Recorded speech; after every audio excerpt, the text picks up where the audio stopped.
ವ್ಯಾಪಾರಿಗಳೇ, ಉದ್ಯಮಿಗಳೇ, ಗ್ರಾಹಕರೇ, ಆಗಿವೆ ನಮ್ಮ ಸಮಸ್ಯೆಗಳು ಕ್ರಾನಿಕ್. ಆಗಬೇಡಿ ಯಾವುದಕ್ಕೂ ಪ್ಯಾನಿಕ್. ಇದು ನಮ್ಮ ಕುಡ್ಲ ಬಿಸ್ನೆಸ್ ಕ್ಲಿನಿಕ್. ಇಲ್ಲದೆ ಕರ್ನಾಟಕ ಬ್ಯಾಂಕ್ ಬಿಸ್ನೆಸ್ ಟಾನಿಕ್. ನಾನು ಸಿಎ ಯಶಸ್ವಿನಿ ಕೆ ಅಮಿನ್.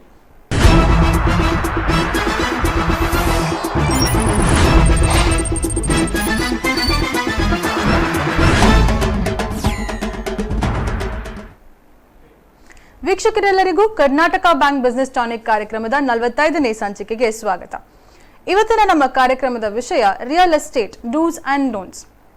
ಪ್ರತಿಯೊಬ್ಬ ವ್ಯಕ್ತಿಗೂ ಒಂದು ಸ್ವಂತ ಮನೆ ಇರಬೇಕು ಅಂತ ಆಸೆ ಇರುತ್ತೆ. ಸ್ವಂತ ಮನೆ ಇಲ್ದಿದ್ರು ಇರುವ ಮನೆಯಲ್ಲಿ ಎಲ್ಲಾ ಸೌಲಭ್ಯಗಳಿರಬೇಕು ಅನ್ನುವಂತಹ ಆಸೆ ಇರುತ್ತೆ. ಅಂತ ವಿಷಯ ಬಂದಾಗ ಒಂದು ಮನೆ ಕೊಂಡ್ಕೊಳ್ಳುವಾಗ ಅಥವಾ ಇರಬೇಕು ಅಂತ ಇದ್ದಾಗ ಯಾವ ಯಾವ ವಿಷಯಗಳನ್ನ ನಾವು ನಮ್ಮ ಮನಸ್ಸಿನಲ್ಲಿ ಇಟ್ಕೊಳ್ಬೇಕು ಅಥವಾ ಯಾವ ವಿಚಾರಗಳನ್ನು ನಾವು ನೋಡ್ಕೊಳ್ಬೇಕು, ಯಾವ ಅಗ್ರಿಮೆಂಟ್ಸ್ ನೋಡಬೇಕು ಎನ್ನುವಂತಹ ಎಷ್ಟೋ ಗೊಂದಲಗಳು ನಮ್ಮ ಮನಸ್ಸಿನಲ್ಲಿ ಇರ್ತದೆ. ಅಂತ ಗೊಂದಲಗಳಿಗೆ ಪರಿಹಾರ ಇವತ್ತಿನ ಈ ಕಾರ್ಯಕ್ರಮ ನೀಡ್ತದೆ ಅಂತ ಹೇಳ್ತಾ, ಇವತ್ತಿನ ನಮ್ಮ ಕಾರ್ಯಕ್ರಮಕ್ಕೆ ಮುಖ್ಯ ಅತಿಥಿಗಳಾಗಿ ನಮ್ಮೊಂದಿಗೆ ಇದ್ದಾರೆ ಸಿಎ ಡಿ.ಬಿ. ಮೆಹ್ತಾ ಅವರು. CA DB. ಮೆಹ್ತಾ ಅವರು ಮಂಗಳೂರಿನಲ್ಲಿ ಕಳೆದ 2 ದಶಕಗಳಿಂದಿದ್ದಾರೆ. ಮುಂಬೈ ಬೇಸ್ಡ್ ಆದ್ರೂ ಸಿಎ ಕಂಪ್ಲೀಟ್ ಮಾಡಿ ನಂತರ ತಮ್ಮ IRS ವೃತ್ತಿಯನ್ನ ನಿರ್ವಹಿಸ್ತಾ ಇದ್ರು. ಅದೇ ರೀತಿ ಎಲೆಗ್ರೋ ಬಿಲ್ಡರ್ಸ್ ಅಂಡ್ ಡೆವಲಪರ್ಸ್ ನ ಪ್ರೊಪ್ರೈಟರ್ ಆಗಿ ಎಷ್ಟೋ ಜನರಿಗೆ ತಮ್ಮ ಉತ್ತಮವಾದಂತಹ ಸೌಲಭ್ಯಗಳನ್ನು ನೀಡ್ತಾ ಬರ್ತಾ ಇದ್ದಾರೆ. ಸರ್, ನಿಮಗೆ ಕಾರ್ಯಕ್ರಮಕ್ಕೆ ಸ್ವಾಗತ. ಅಲ್ಲದೆ ನಮ್ಮೊಂದಿಗಿರುವಂತಹ ಇನ್ನೋರ್ವ ಮುಖ್ಯ ಅತಿಥಿ ಶ್ರೀ ನವೀನ್ ಕಾರ್ಡೋಜಾ ಅವರು BE ಸಿವಿಲ್ ಇಂಜಿನಿಯರಿಂಗ್ ಆಗಿ ಮರಿಯನ್ ಇನ್ಫ್ರಾಸ್ಟ್ರಕ್ಚರ್ಸ್ ಮೂಲಕ 21 ಉತ್ತಮವಾದಂತಹ ಪ್ರಾಜೆಕ್ಟ್ಸ್ ಗಳನ್ನ ಮಂಗಳೂರಿನ ಜನರಿಗೆ ನೀಡಿದ್ದಾರೆ. ವಿಶ್ವಾಸಾರ್ಹ ಸೇವೆಯನ್ನ ನೀಡ್ತಾ ಬಂದಿದ್ದಾರೆ ಹಾಗೂ ಪ್ರಸ್ತುತ ಕ್ರೆಡೈನ ಪ್ರೆಸಿಡೆಂಟ್ ಆಗಿ ಸೇವೆ ಸಲ್ಲಿಸ್ತಾ ಇದ್ದಾರೆ. ಸರ್, ನಿಮಗೂ ಈ ಕಾರ್ಯಕ್ರಮಕ್ಕೆ ಸ್ವಾಗತ. ಓಕೆ, ಸೊ ಸರ್, ಈಗ ಮೊದಲನೇದಾಗಿ ಮಾತಾಡುವಾಗ ಕ್ರೆಡೈ ಅನ್ನುವಂತಹ ವಿಚಾರ ನಾವು ಕೇಳ್ಪಟ್ವಿ. ಎಷ್ಟೋ ಸಲ ತುಂಬಾ ಕಡೆ ಕ್ರೆಡೈ ಒಂದು ಎಕ್ಸಿಬಿಷನ್ ಮಾಡ್ತಾ ಇದೆ, ಕ್ರೆಡೈ ಒಂದು ಅವೇರ್ನೆಸ್ ಪ್ರೋಗ್ರಾಮ್ ಮಾಡ್ತಾ ಇದೆ ಅನ್ನುವಂಥದ್ದನ್ನ ನಾವು ಕೇಳ್ತಾ ಬರ್ತೇವೆ. ಆದ್ರೆ ಏನು ಈ ಕ್ರೆಡೈ ಯಾರಿಗೆ ಯೂಸ್ ಆಗ್ತದೆ ಅಂದ್ರೆ ಜನರಿಗೆ ಕ್ರೆಡೈ ಏನೋ ಒಂದು ದೊಡ್ಡ ಸಂಸ್ಥೆ ಇರಬೇಕು, ನ್ಯಾಷನಲ್ ಮಟ್ಟದಿರಬೇಕು, ನಮ್ಮ ಸಾಮಾನ್ಯ ಜನರಿಗೆ ಇದರ ಬಗ್ಗೆ ಏನೋ ಅಷ್ಟೊಂದು ವಿಚಾರ ತಿಳಿದಿರೋದಿಲ್ಲ. ಆದ್ರೆ ಈ ಕ್ರೆಡೈ ಅನ್ನುವಂಥದ್ದು ಯಾರಿಗೋಸ್ಕರ ಸ್ಥಾಪನೆಯಾದದ್ದು, ಯಾರೆಲ್ಲ ಇದ್ದಾರೆ ಇದರಲ್ಲಿ, ಅಥವಾ ಏನು ಸೌಲಭ್ಯಗಳನ್ನು ನೀಡ್ತಾ ಇದೆ ಅನ್ನುವಂಥದ್ದೊಂದು ಮಾಹಿತಿ ನೀಡ್ತೀರಾ ಸರ್ ನಮ್ಗೆ? ಈ ಕ್ರೆಡೈ ಅಂದ್ರೆ ನೀವು ಹೇಳಿದ್ದು ಸತ್ಯ. ಇದೊಂದು ನ್ಯಾಷನಲ್ ಬಾಡಿ. ಕ್ರೆಡೈ ಅಂದ್ರೆ Confederation of Real Estate Developers Association of India. So ಇದು ಎಂಟೈರ್ ನಮ್ಮ ದೇಶಕ್ಕೆ ಒಂದು ಸಂಸ್ಥೆ. ಈ ಸಂಸ್ಥೆ ಹುಟ್ಟಿದ್ದು 1999 ಅಲ್ಲಿ. ಈ ಸಂಸ್ಥೆ ಹುಟ್ಟುವಕ್ಕಿಂತ ಮುಂಚೆ ನಾವೆಲ್ಲ ಚಿಕ್ಕಿರುವಾಗೆಲ್ಲ ಟಿವಿಯಲ್ಲಿ ನೋಡಿರ್ಬೋದು, ಬಿಲ್ಡರ್ ಅಂದ್ರೆ ಮಾಫಿಯಾ ಅಂತ ಹೇಳಿ ಪಟ್ಟ ಕಟ್ತಾ ಇದ್ರು. ಸೂಟ್ ಕೇಸ್ ಅಲ್ಲಿ ದುಡ್ಡು ತಕೊಂಡು, ಕಾರ್ ತಕೊಂಡು, 4 ಜನ ಬಾಡಿ ಗಾರ್ಡ್ ತಕೊಂಡು, ಇದು ಇಂಥದಿತ್ತು. ಬಿಲ್ಡರ್ ಬಂದಂದ್ರೆ ಜನರು ಜಾಗವೆಲ್ಲ ಕೊಟ್ಟು ಓಡಿ ಹೋಗ್ತಾ ಇದ್ರು, ಇಲ್ಲದಿದ್ರೆ ಜಪ್ತಿ ಮಾಡ್ತಾ. ಇಂಥ ಒಂದು ಚಿತ್ರಣವನ್ನು ಬಿಲ್ಡರ್ ಅಂದ್ರೆ ಪಟ್ಟ ಕಟ್ಟಿದ್ರು, ಕ್ರಿಯೇಟ್ ಮಾಡಿದ್ರು. ಇದರಲ್ಲಿ ಕೆಲವು ಭಾಗ ಸತ್ಯ. ನಮ್ಮ ಹಳೆ ಕಾಲದಲ್ಲಿ ಸಿಸ್ಟಮ್ಸ್ ಇರಲಿಲ್ಲ. ಆ ಟೈಮಲ್ಲಿ ಬಿಲ್ಡರ್ಗಳು ಇಂಥದ್ದೆಲ್ಲ ಅಂಡರ್ ವರ್ಲ್ಡ್ ಜೊತೆ ಸೇರಿ ಮಾಫಿಯಾ ಟೈಪ್ ಅಲ್ಲಿ ಎಲ್ಲ ಕೆಲಸ ಮಾಡಿದ್ದಾರೆ. ಯಾಕಂದ್ರೆ ಆ ಟೈಮಲ್ಲಿ ತುಂಬಾ ಲಾಭ ಇತ್ತು, ಮತ್ತೆ ಟ್ರಾನ್ಸ್ಪರೆನ್ಸಿ ಇರಲಿಲ್ಲ, ಮೊಬೈಲ್ ಇರಲಿಲ್ಲ, ಇಂಟರ್ನೆಟ್ ಇರಲಿಲ್ಲ. ಅಂತ ಕಾಲದಲ್ಲಿ ಬಿಲ್ಡರ್ ಅಂದ್ರೆ ಒಂದು ಕೆಟ್ಟ ಹೆಸರು. ಇದೆಲ್ಲ ನೆಕ್ಸ್ಟ್ ಜನರೇಷನ್ ಬರುವಾಗ ಇದೆಲ್ಲ ಚೇಂಜ್ ಮಾಡಬೇಕು, ಇದನ್ನು ಸ್ವಲ್ಪ ಸಿಸ್ಟಮ್ಯಾಟಿಕ್ ಆಗಿ ಮಾಡಬೇಕು, ಜನರಿಗೆ ಯಾವುದು ಮೋಸ ಹಾಕೂಡುದು, ಇದನ್ನೆಲ್ಲ ಸರಿ ಮಾಡ್ಬೇಕಂತ ಹೇಳಿ ಸ್ವಲ್ಪ ಒಳ್ಳೆ ಬಿಲ್ಡರ್ಗಳು ಬೆಂಗಳೂರಿಂದ, ಡೆಲ್ಲಿಯಿಂದ ಎಲ್ಲ ಸೇರ್ಕೊಂಡು 1990 ಒಂದು ಚಿಕ್ಕ ಸಂಸ್ಥೆ ಕ್ರೆಡೈ ಅಂತ ನ್ಯಾಷನಲ್ ಬಾಡಿಯನ್ನು ಸ್ಥಾಪನೆ ಮಾಡಿದ್ರು. ಮಾಡಿ ಅದರಲ್ಲಿ ಗೈಡ್ ಲೈನ್ಸ್ ಹಾಕಿದ್ರು. ನಮ್ಮ ಸಂಸ್ಥೆಗೆ ಯಾರಾದರೂ ಸೇರ್ಬೇಕಾದ್ರೆ ಅವ್ರಿಗೆ ಒಂದು ಪ್ರೀ ಕ್ವಾಲಿಫಿಕೇಶನ್ ಇರಬೇಕು, ಅವ್ರಿಷ್ಟೇ ಬಿಲ್ಡಿಂಗ್ ಅನ್ನು ಕಂಪ್ಲೀಟ್ ಮಾಡಿರ್ಬೇಕು, ಅವರ ಎಗೇನ್ಸ್ಟ್ ಯಾವುದು ಕ್ರಿಮಿನಲ್ ಕೇಸು ಅಥವಾ ಕನ್ಸ್ಯೂಮರ್ ಫೋರಂ ಅಲ್ಲಿ ಕೇಸ್ ಇರಬಾರ್ದು, ಇಂಥದೆಲ್ಲ ಕಂಡೀಷನ್ ಹಾಕ್ಬಿಟ್ಟು ಇದು ಮಾಡಿದ್ವಿ. ಹಾಗೆ ಈ ಸಂಸ್ಥೆ ದಿನದಿಂದ ದಿನ ಬೆಳೆದು ಇಷ್ಟು ದೊಡ್ಡದಾಗಿ ಗವರ್ಮೆಂಟ್ ಇವತ್ತು ನಮ್ಮನ್ನು ರೆಕಗ್ನೈಸ್ ಮಾಡ್ತಾ ಇದೆ. ನಾವು ಎಲ್ಲಾ ಗವರ್ಮೆಂಟ್ ಪಾಲಿಸಿಯಲ್ಲಿ ಭಾಗಿದಾರಿಯಾಗಿದ್ದೇವೆ. ನಮ್ಮನ್ನು ಕರೆದು ನಮ್ಮ ಜೊತೆ ಸಮಾಲೋಚನೆ ಮಾಡ್ತಾರೆ. ಹಾಗೆ ಮಾಡಿ ಇವತ್ತು ದೇಶದಲ್ಲಿ 21 ಸ್ಟೇಟ್ ಅಲ್ಲಿ ನಾವು ಇದ್ದೀವಿ. 12,500 ಮೆಂಬರ್ಸ್ ಇದ್ದೀವಿ. ಮಂಗಳೂರಲ್ಲಿ 72 ಜನ ಇದ್ದೀವಿ. ಆಗ 225 States world wide, country wide 225 state ಅಲ್ಲಿ ನಮ್ಮ ಕ್ರೆಡೈ ಸಂಸ್ಥೆ ಇದೆ. ನಮ್ಗೆ ಒಂದು ಗೈಡ್ ಲೈನ್ಸ್ ಇದೆ. ಈ ಗೈಡ್ ಲೈನ್ಸ್ ಪ್ರಕಾರನೇ ನಾವು ಕೆಲಸ ಮಾಡಿ ಜನರಿಗೆ ಯಾವುದೇ ಕಷ್ಟ ಬರದಂತ ನಮ್ಮ ಜೊತೆನೆ ನಮ್ಮ ಗ್ರೀವೆನ್ಸ್ ರಿಡ್ರೆಸಲ್ ಸೆಲ್ಲು ಇದೆ ನಮ್ಮಲ್ಲಿ.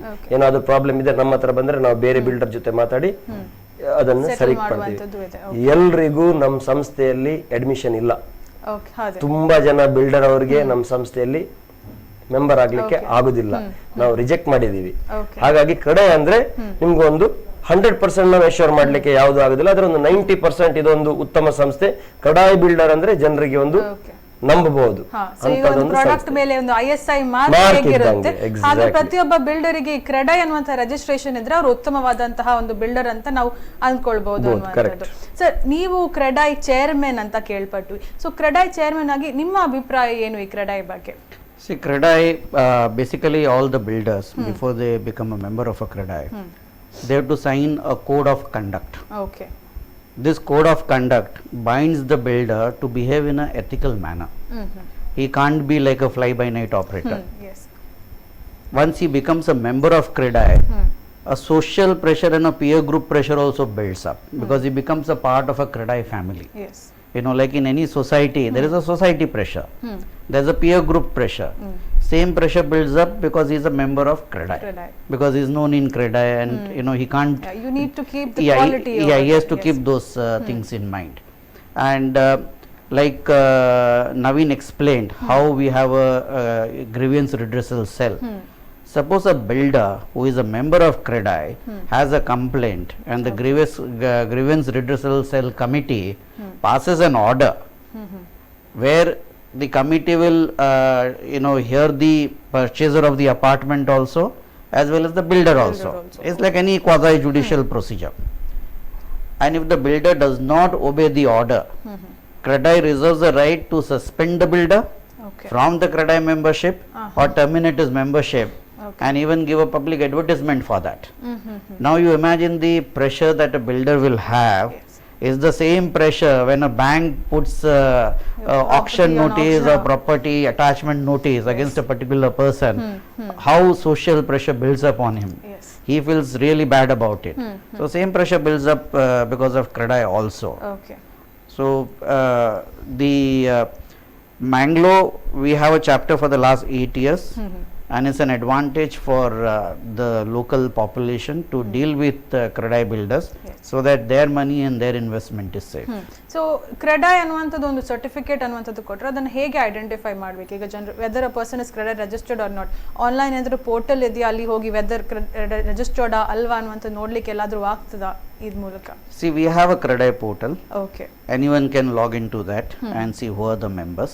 Okay. And every member is given a certificate which he has to display in his office. Okay. Like so many other, you know, like your GST certificate or your trade license and all those you have to display in your office. Yes. Same way a builder displays the CREDAI certificate. Okay. And even if any purchaser has a doubt, there's a CREDAI telephone number, there's a manager there, there's an office there. They can always call up and ask whether this builder is a CREDAI member or not. Okay. So ಆದಷ್ಟು ಎಲ್ಲ ವೀಕ್ಷಕರಿಗೆ ಹೇಳುವಂಥದ್ದಿದೆ, ಆದಷ್ಟು ಎಲ್ಲ ಏನೋ ಒಂದು ಮನೆ ಕೊಂಡ್ಕೊಳ್ಬೇಕಾದ್ರೆ CREDAI registered builders ಜೊತೆ ಮಾತ್ರ ಡೀಲ್ ಮಾಡಿ, that will be more safe and secure. ಏನಾದರೂ ಕಂಪ್ಲೇಂಟ್ಸ್ ಇದ್ರೂ ಕೂಡ ರಿಡ್ರೆಸಲ್ ಕಮಿಟಿ ಜೊತೆ ನಿಮ್ಮ ಕಂಪ್ಲೇಂಟ್ಸ್ ಅನ್ನ ಪರಿಹರಿಸ್ಕೊಳ್ಬಹುದು ಅನ್ನುವಂಥದ್ದು. ಸರ್, ಈಗ CREDAI ಸಂಸ್ಥೆ ಅನ್ನುವಂಥದ್ದು it has put standard benchmark ಅಂತ ಹೇಳ್ತೀರಾ. ಇನ್ ದ ಸೇಮ್ ವೇ ನಮ್ಮ ಸರ್ಕಾರ, ನಮ್ಮ government also puts a standard benchmark or break to everything. So ಎಷ್ಟೋ ಲಾಸ್ ಬರ್ತಾ ಇದೆ, ರೆಗ್ಯುಲೇಷನ್ಸ್ ಬರ್ತಾ ಇದೆ, ನಮ್ಮ GST ಇರ್ಬೋದು, ತುಂಬ ಚೇಂಜಸ್ ಆಯಿತು. ಅದೇ ರೀತಿ ಒಂದು ಹೊಸ ಆ್ಯಕ್ಟನ್ನೇ ತಗೊಂಡು ಬಂದರು, ರೇರಾ ಅನ್ನುವಂಥದ್ದು. ಈ ರೇರಾ ಬಂದ ನಂತರ ಎಲ್ಲರೂ ಹೇಳಿದರು ಬೈಯರ್ಸಿಗೆ ಒಂದು ಪ್ರೊಟೆಕ್ಷನ್ ಸಿಗುತ್ತೆ, ಕನ್ಸ್ಯೂಮರ್ ಪ್ರೊಟೆಕ್ಷನಿಗೆ ತಂದಂತಹ ಆ್ಯಕ್ಟ್ ಇದು, ಬಿಲ್ಡರ್ಸ್ ಭಯ ಪಡ್ತಾರೆ ಅನ್ನುವಂಥದ್ದು. ಸೊ ಯಾವ ರೀತಿ ರೇರಾ ಇದನ್ನೆಲ್ಲ ಚೇಂಜ್ ಮಾಡ್ತದೆ? ರಿಯಲ್ ಎಸ್ಟೇಟ್ ಸೆಕ್ಟರ್ಗೆ ಬಂದಾಗ ರೇರಾ ಅನ್ನುವಂಥದ್ದು ಹೇಗೆ ಸಹಾಯ ಮಾಡ್ತಾ ಇದೆ ಅಂತ ಹೇಳ್ತೀರಾ? See, the Real Estate Regulation Act was primarily framed because real estate was an unorganized sector. Okay. So, you know, there was a necessity to bring it under an organized umbrella, under a regulator. So, the central government passed the Real Estate Regulation Act and mandated each state to pass its own real estate regulation and development rules. Okay. So, in Karnataka, it came into effect in July 2017. Okay. And all ongoing projects which were on a land which is more than 500 square meters or which had more than 8 apartments or 8 commercial shops were supposed to register with CREDAI. Okay. And this was primarily to see the safety of the consumer, the safety of the apartment purchasers, that you know whatever the builder has promised, he has to deliver. Now builders are there where they are members of CREDAI, if you look at the number of builders, it's only 25%. Oh, 75% operates outside CREDAI. okay. Now, lot of problems happen in that segment, but normally, be it media, be it people, they'll paint everybody with the same brush. Yeah. So the entire builders community gets painted black. Yes. But that's not the case. If you look at CREDAI members, the chances of members not delivering or not delivering on time, Okay. or not delivering what has been promised, or being a fly-by-night operator is very, very less. Okay.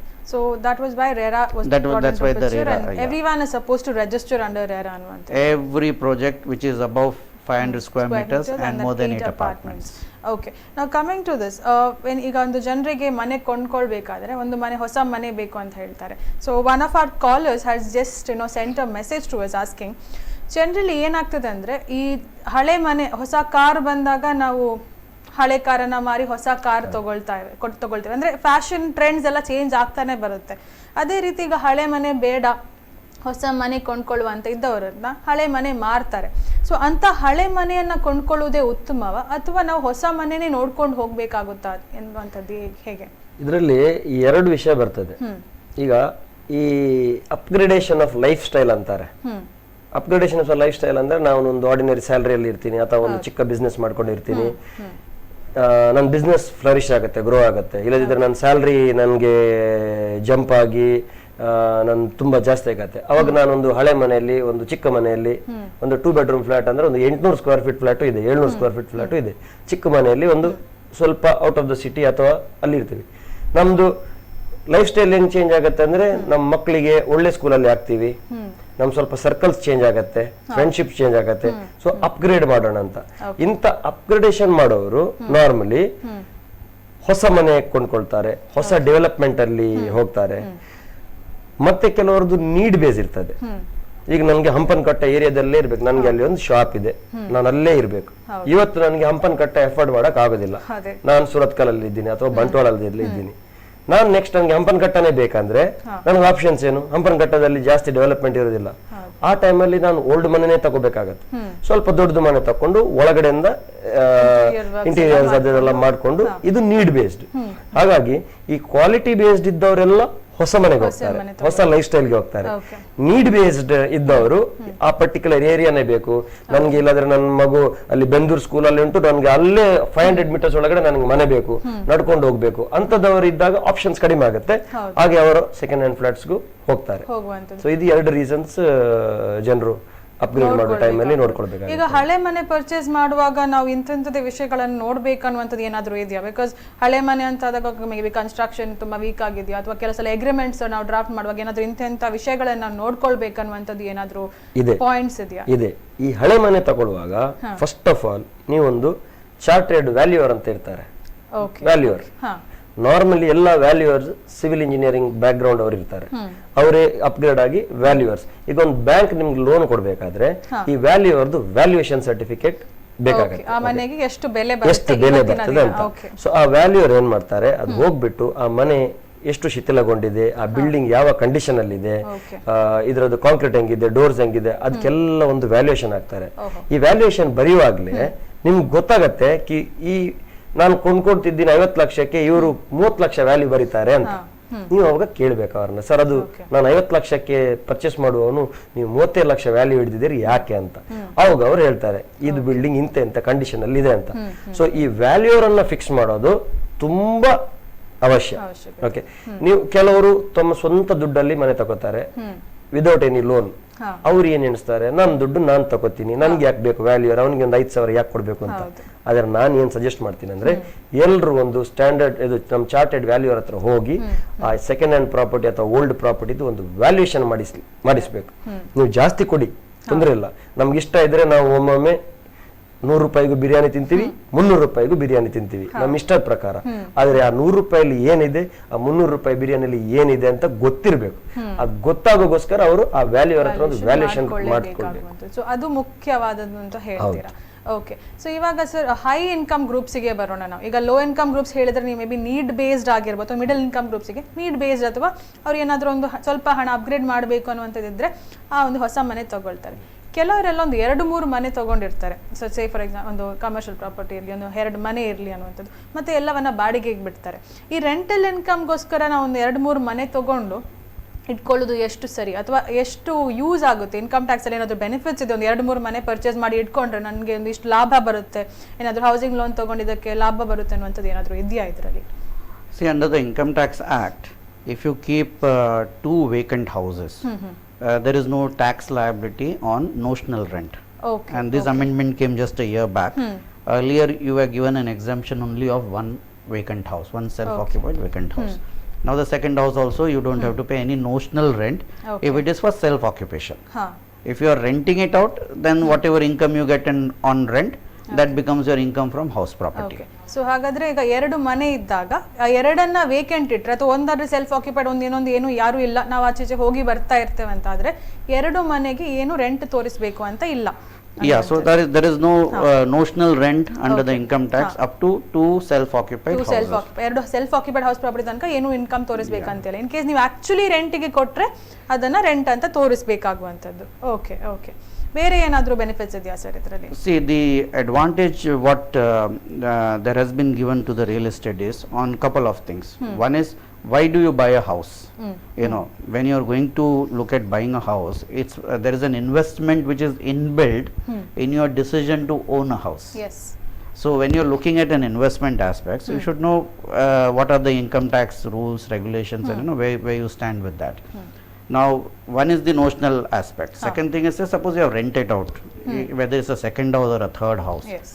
Then the out of the rent earned, 30% you get straight away as a standard deduction towards repairs and maintenance.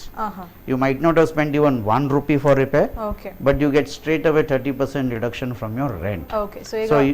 So you pay income tax only on the balance 70%. 70%. So 1 lakh rent ಬರ್ತಾ ಇದೆ ಅಂದ್ರೆ 30,000 ಸುಮ್ಮನೆ ಒಂದು expense ಅಂತ ತೋರಿಸಿ deduct ಮಾಡ್ಕೊಳ್ಬಹುದು. 70,000 ಮೇಲೆ 70,000 ಮೇಲೆ ನೀವು ಇನ್ಕಮ್ ತೋರಿಸಿದ್ರೆ ಆಯ್ತು ಅಂತ. Okay. And suppose you have taken a loan on that house. Then even the interest you are paying to the bank on the housing loan, that also is allowed as a deduction, not only to the extent of rent, plus an additional 2 lakhs. So suppose the interest you are paying to the bank is 4 lakhs. Your rental income is say 2 lakhs. 30% deduction means 60,000 you straight away get. 1,40,000 is your rental income, and your interest is 4 lakhs. So 2,60,000 is the balance amount after deducting from the interest. Out of the 2,60,000, even further 2 lakhs can be adjusted against your other incomes. Okay. You know, so that is an additional benefit. Okay. So the way we look at it is this way.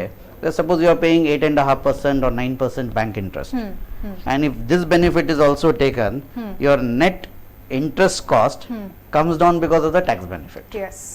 So ಆ ರೀತಿ tax interest on loan ತಗೊಂಡ್ರು ಕೂಡ, housing ಲೋನಿಗಿದ್ದ interest ಕೂಡ up to 2 lakhs ಅಂದ್ರೆ over all ನಿಮಗೆ loss ತನಕ carry forward ಮಾಡುವಂತ options ಇದೆ ಅದರಲ್ಲಿ, ಹೌಸ್ ಪ್ರಾಪರ್ಟಿ ಅನ್ನುವಂಥದ್ರಲ್ಲಿ. ಓಕೆ. ಸೊ ಇವಾಗ ಈ ನಮ್ಮ ಇಂಟ್ರೆಸ್ಟ್ ಅನ್ನುವ ಮಾತು ಬಂದಾಗ, ಮೊನ್ನೆ ನಾವು ಇಂಟ್ರೆಸ್ಟ್ ಈಗ 3.5 ಲಕ್ಷ ತನಕ, ನೀವು ಈಗ 2 ಲಕ್ಷ ಹೇಳಿದ್, 3.5 ಲಕ್ಷ ತನಕ ಡಿಡಕ್ಷನ್ ಕ್ಲೇಮ್ ಮಾಡಬಹುದು ಅನ್ನುವಂಥದ್ದು ಏನೋ ಒಂದು ಬಜೆಟ್ ಅಲ್ಲಿ ಇತ್ತು. ಯಾರಿಗೆ ಆ 3.5 ಲಕ್ಷ ತನಕ ಕ್ಲೇಮ್ ಮಾಡ್ಕೊಳ್ಬಹುದು? See, if it's your first house, then you are given an additional deduction of interest of 1.5 lakhs. So 2 lakhs you are anyway getting, plus 1.5 lakhs. So 3.5 lakhs there is no tax on it, but this benefit is given only for the first house. Okay. Is not eligible for the second house. Okay. So on the first house, so should the house be something like an affordable house or a low cost house ಅನ್ನುವಂಥದ್ದು ಆ ರೀತಿ ಏನಾದರೂ ಇದೆಯಾ sir? No, for this particular benefit there is no requirement of the character of the house.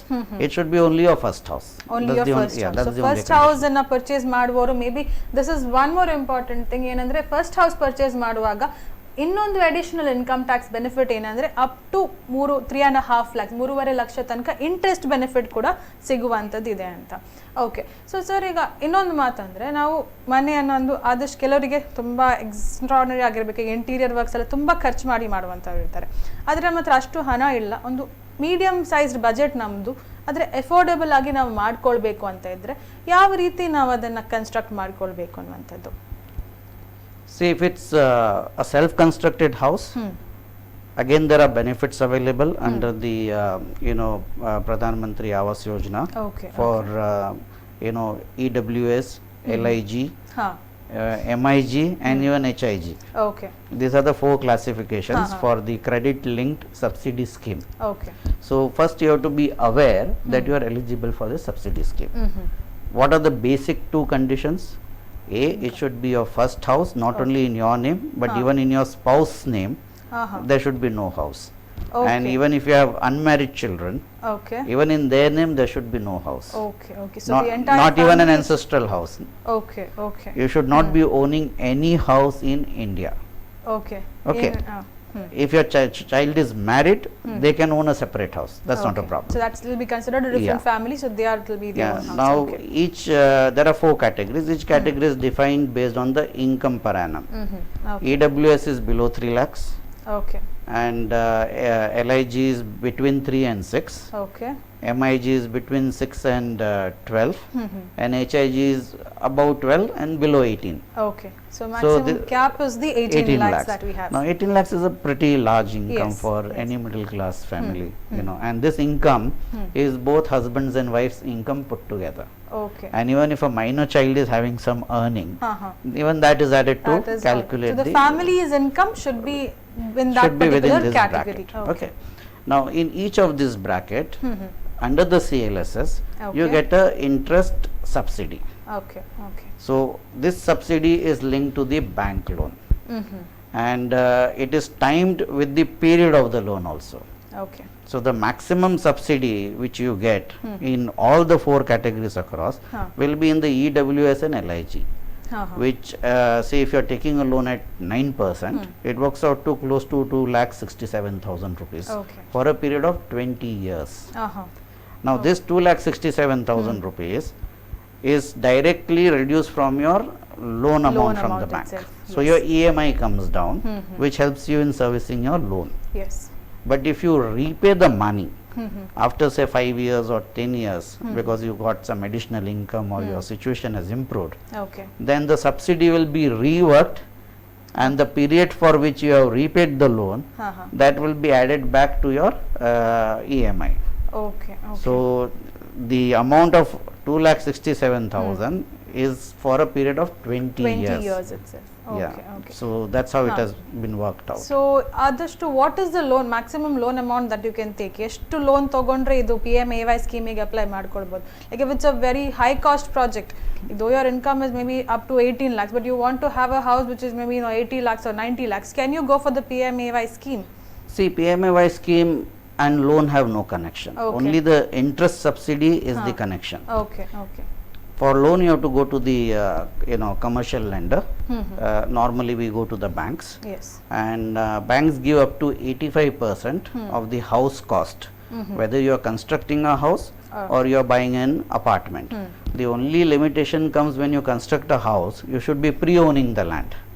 So your investment on land is already there in the beginning itself. Yes.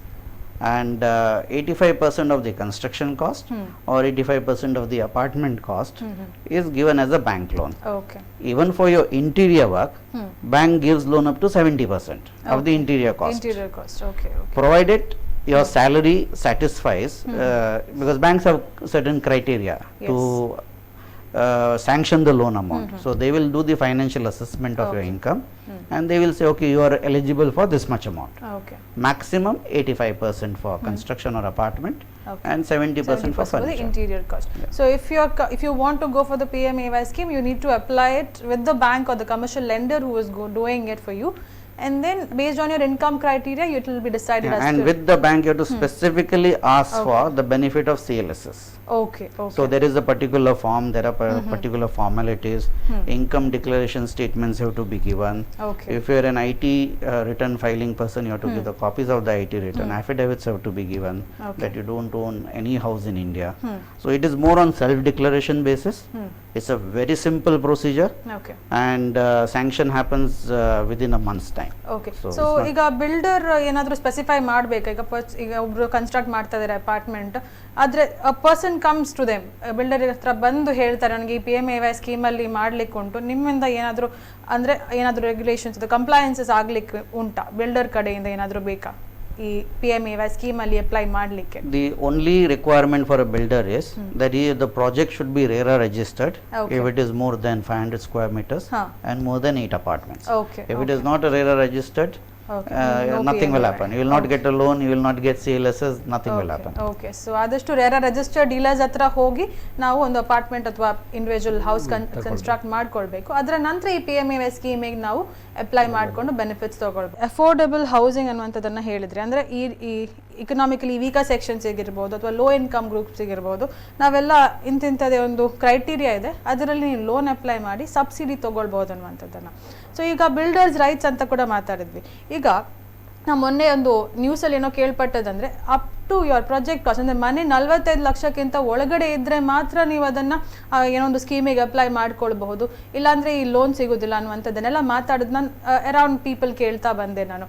So ಏನಿದು ಆ cost 45 ಲಕ್ಷದ ಒಳಗಡೆನೇ ಇರಬೇಕಾ, ಅಥವಾ ನಾನು ನನ್ನ ಮನೆಯನ್ನು ಹೆಚ್ಚು ಒಂದು 50 ಲಕ್ಷದ ಮನೆ ತೊಗೊಂಡ್ರು ನನಗೆ ಸಬ್ಸಿಡಿ ಸಿಗುವಂಥದ್ದು ಇದೆಯಾ ಅಂತ?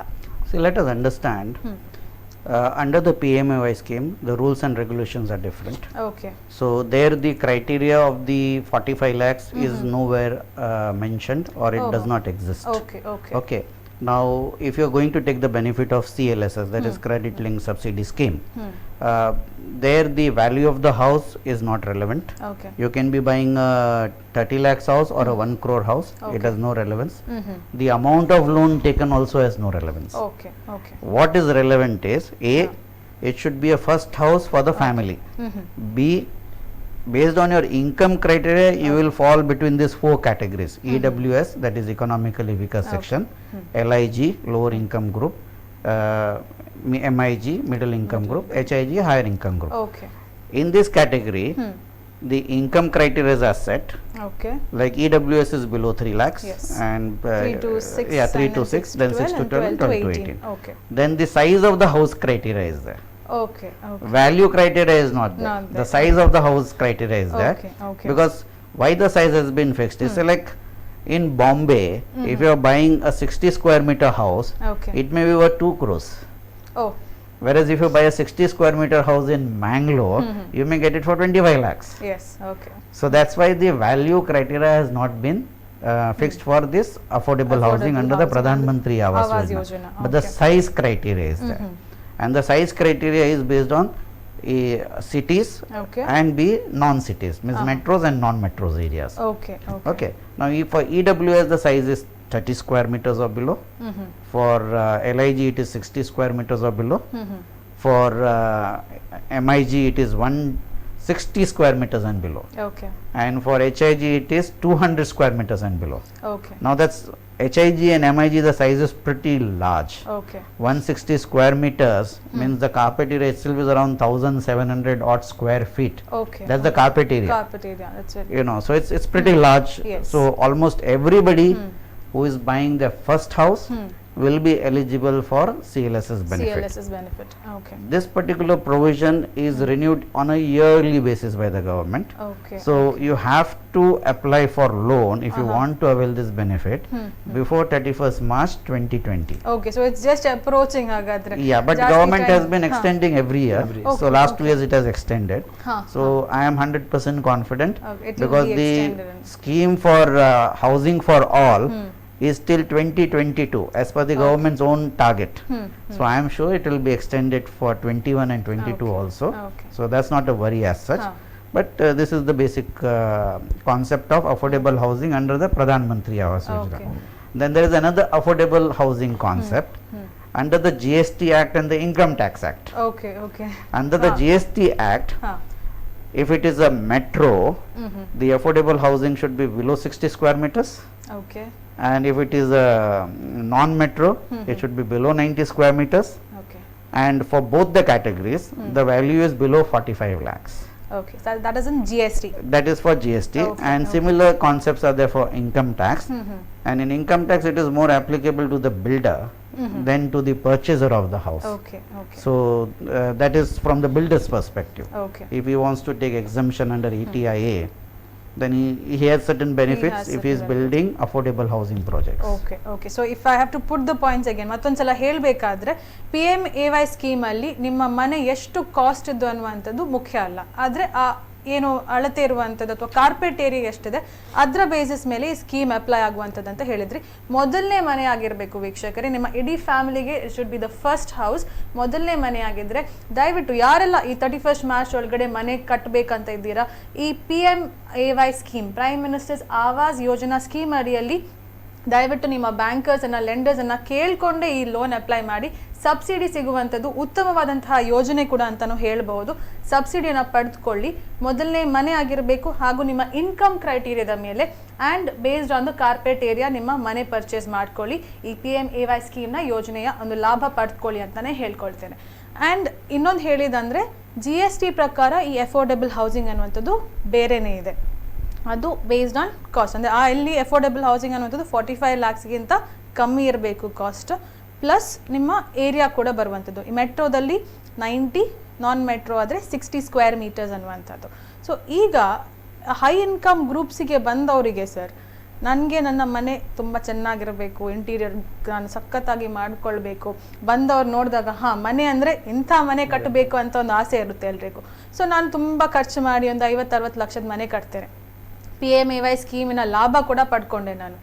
ಆದರೆ ಈಚೆ GSTಯಲ್ಲಿ ನನಗೆ ನಷ್ಟ ಆಗೋದಿಲ್ವಾ? GSTಯಲ್ಲಿ ನಂದು ಅಫೋರ್ಡೆಬಲ್ ಹೌಸಿಂಗ್ ಅಲ್ಲದಿದ್ದರೆ ನಾನು ಎಷ್ಟು loss ಮಾಡ್ಕೊಳ್ತೇನೆ? See, under the GST Act, if you are buying an affordable house, so like in Mangalore, which is a non-metro city, it is 90 square meters carpet area. Okay. Carpet area is as defined by RERA. Now, what is the definition of carpet area under the RERA? Okay. Everybody should know. Oh. It means the size of the house, that is the plinth of the house, excluding the outer walls, the exterior walls, Okay. excluding all balconies, excluding all attached private terraces. Okay. So, if you look at 90 square meters, see in Mangalore every house has at least 1 or 2 balconies. Yes. Okay, so 90 square meters is roughly 965 square feet. You add to that balcony area of roughly 100 square feet. It becomes 1065 square feet. You add roughly 100 square feet of exterior walls. It becomes almost 1165 square feet. Okay. 2200 square feet of say the earlier definition of super built up area. Okay. Okay. So up to 1200 square feet super built up area is under the PMAY this GST affordable housing, provided the builder charges you below 45 lakhs. Okay. Okay. And this 45 lakhs, it includes everything. Okay. That is your car park cost, your floor rise cost, Okay. your premium location cost, Okay.